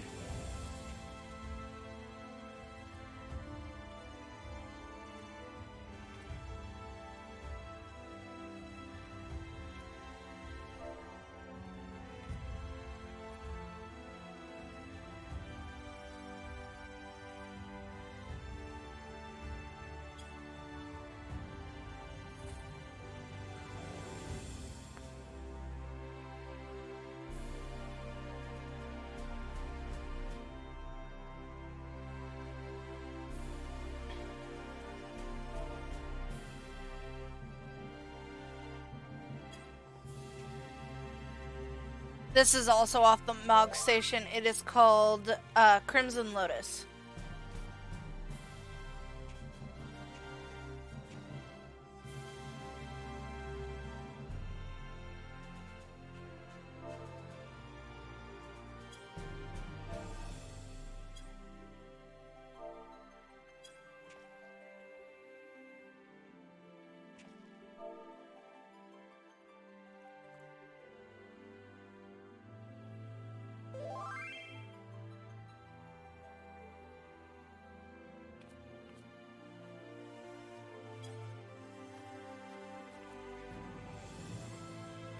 It looks so different when a Lala does it.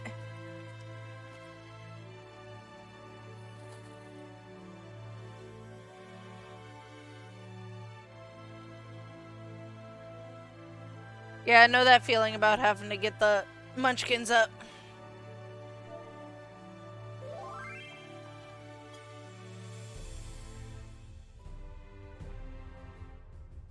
Dance so well, y'all causing sounds to glitch. I know! It just means that we are good. Would the sweep kick be effective at this point? Depending where he kicked me.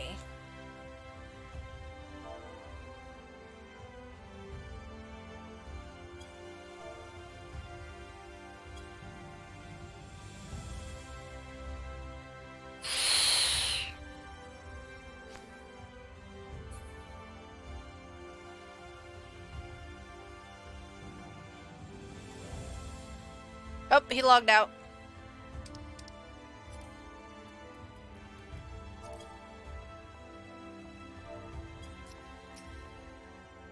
Alright, let's go join the army.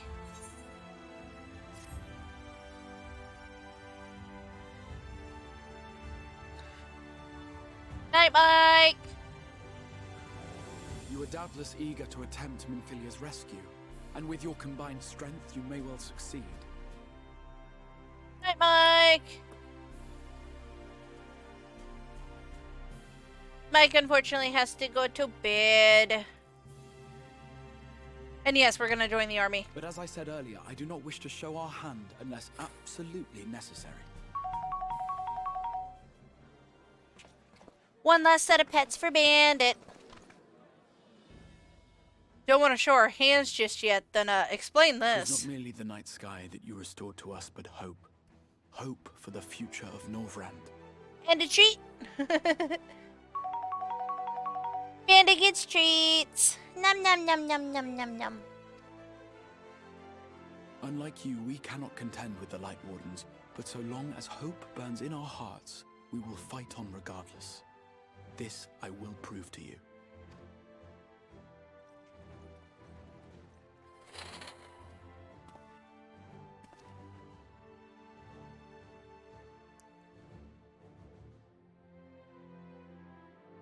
My friends, I thank you for gathering at such short notice. There is something I would ask you all. As many of you are aware, I received an emissary from Yulmore a short while ago in the form of General Ranjit. To my dismay, the General condemned the slaying of the Lightwarden, and warned me in no uncertain terms that, should the Crystarium cast its lot with the Warrior of Darkness, there would be war.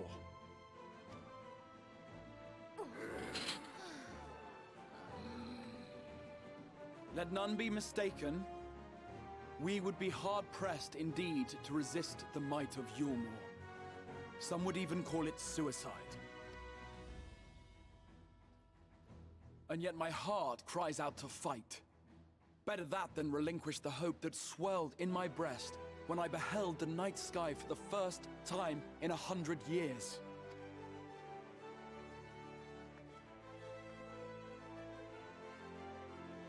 Or so says my heart. My mind, meanwhile, reminds me that to follow my heart would be to risk everything we have accomplished thus far. Clearly, this is not a decision to be made lightly, nor less alone. And so I put the question to you all. What should we do?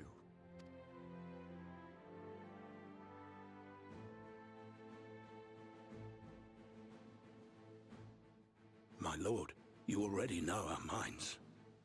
It brought tears to our eyes to witness the knight's return.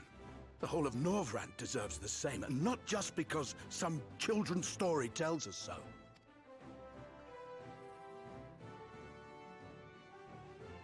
Yulmore's influence is far-reaching. Should war break out, trade would be subject to restrictions.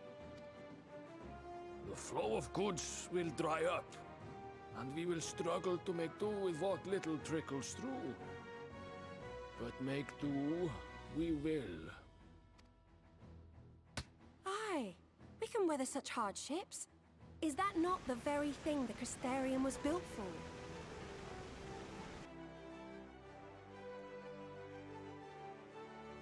We have always taken pride in our ability to sustain ourselves. Not just to endure, but to thrive. When all falls down around you, rise up. Those were your words.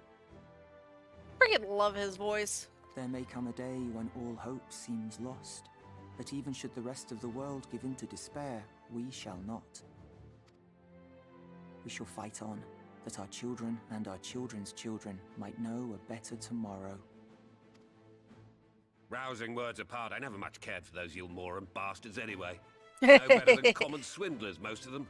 Wouldn't know a fair deal if it came up and kissed them on the arse. Trust you to spoil the moment. He didn't spoil it, he just made it funny.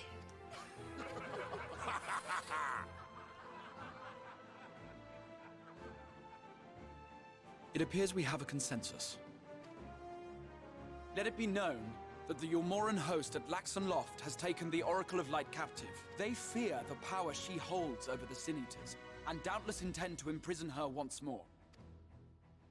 So, I move that we rescue the Oracle, grant her a place among us, and let that be our answer to Yulmor's ultimatum.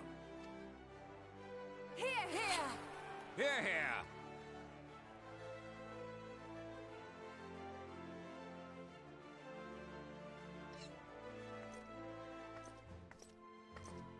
In planning a strategy for the rescue, I open the floor to you all.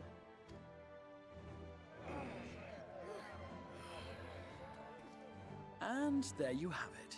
If Yulmor wishes to denounce us as villains, then we shall embrace our villainy. Will you do so as well?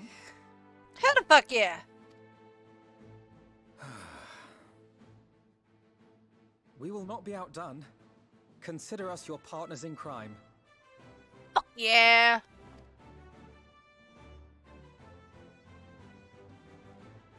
Bring it on, Yulmal! My lord, our proposal is as follows. We begin by deploying Amaro to occupy the skies over Lakeland. They should serve to delay the airship's departure. Yes. Yes, it is.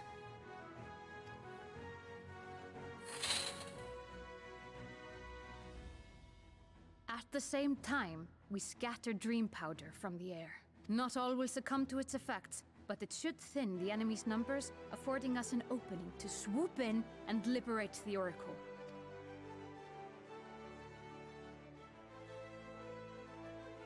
Very good. Siege your preparations.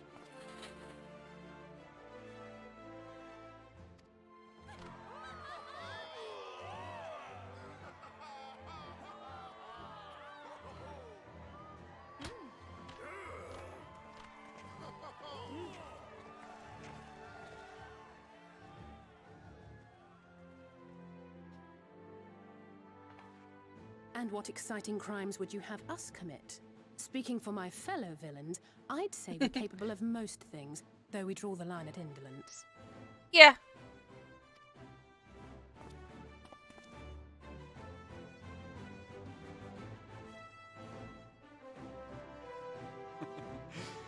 If excitement is your desire, then I bid you join the guard.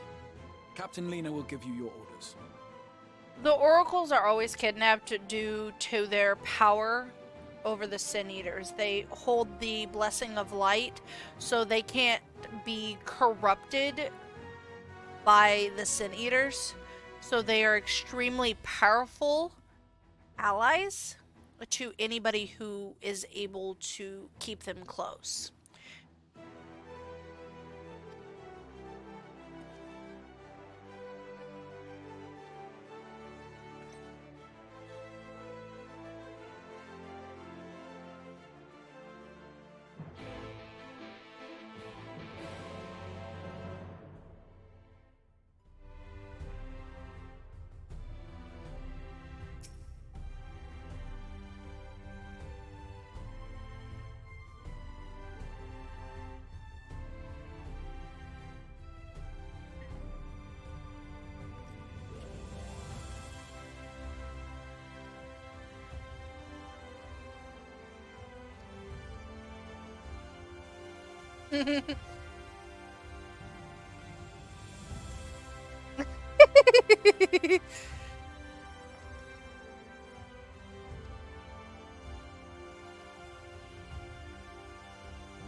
All right, my friends.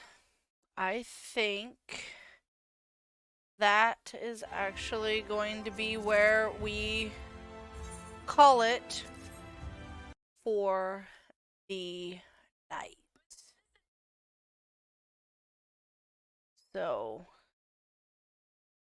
oh, random movie quote, I could still do that. Let's see, random movie quote for, let's see.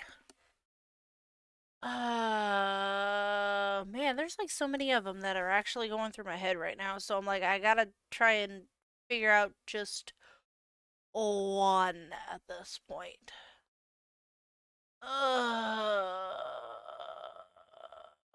Oh, um, oh, how about this one? After a small argument between the two characters, they respond such as followed. Get that out of my face. It's not in your It's not in your face. It's in my hand. Well, get what's in your hand out of my face. Quote from the first Sherlock movie between Sherlock and Watson. And Sherlock was pointing a violin bow at Watson because he was just being sassy. Freaking love the Sherlock movies.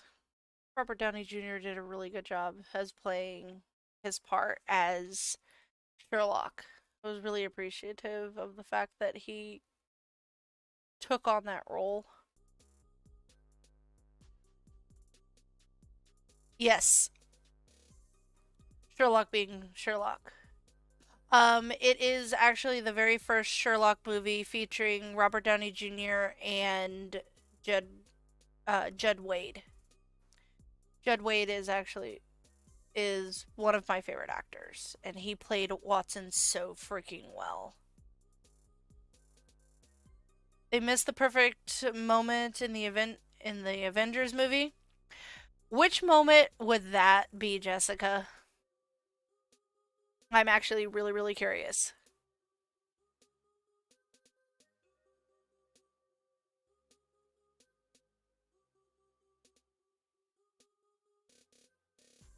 Sherlock and Avengers. But that's Doctor Strange. And that's Benedict Cumberbatch. Right? Yes. Yes. Benedict and Robert should have said no shit Sherlock to one another. I know! That would have been the perfect one! But no.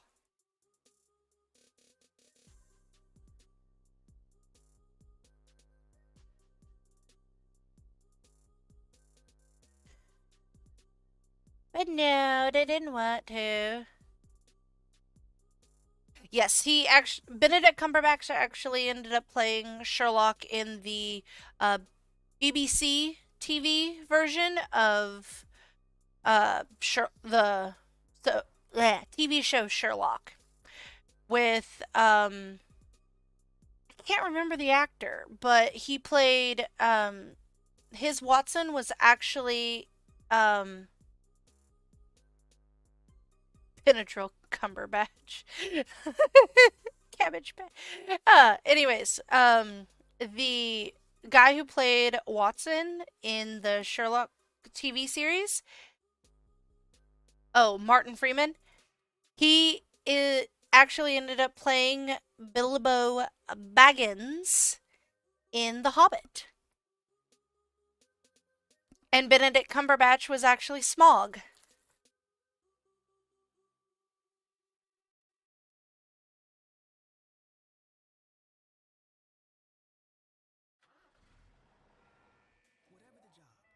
So that was actually kind of cool.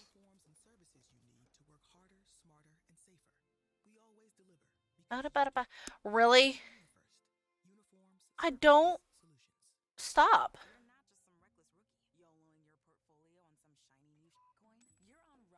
I hate commercials.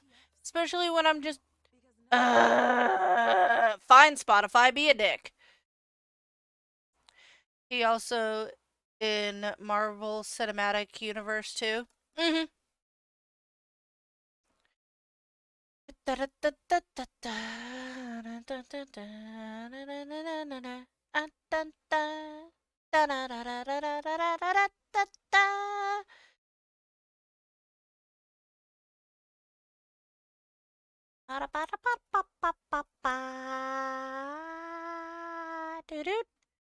Aha! Do that so I can do this.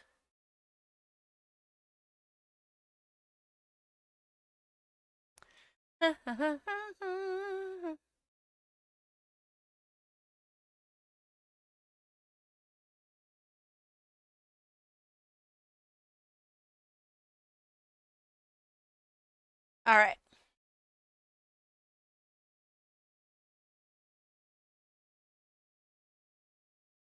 All right, guys. I am actually going to, let's see, who are we going to do a raid for tonight? Ooh. Ah, no, wrong button. Oh my god, why am I always pushing the wrong buttons? All right.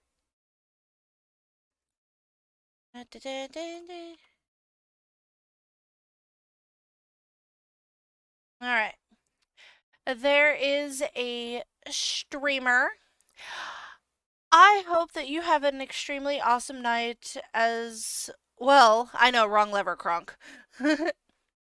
You have an awesome night as well, Jessica. Thank you so much for dropping in and hanging out tonight. We are actually going to jump over to Lurid Legato? I hope I pronounced their name right. They're actually currently playing a Vampire the Masquerade. Night night, meow meow. And oh, Vampire the Masquerade Bloodline. I really want to get into that game, but I gotta save up for it. So we're gonna jump over and actually watch some Vampire the Masquerade. So remember, guys, stay safe, stay chaotic, and stay out of jail. Love you guys, and you all know that I don't have bail money to get you out. So have fun, cause chaos!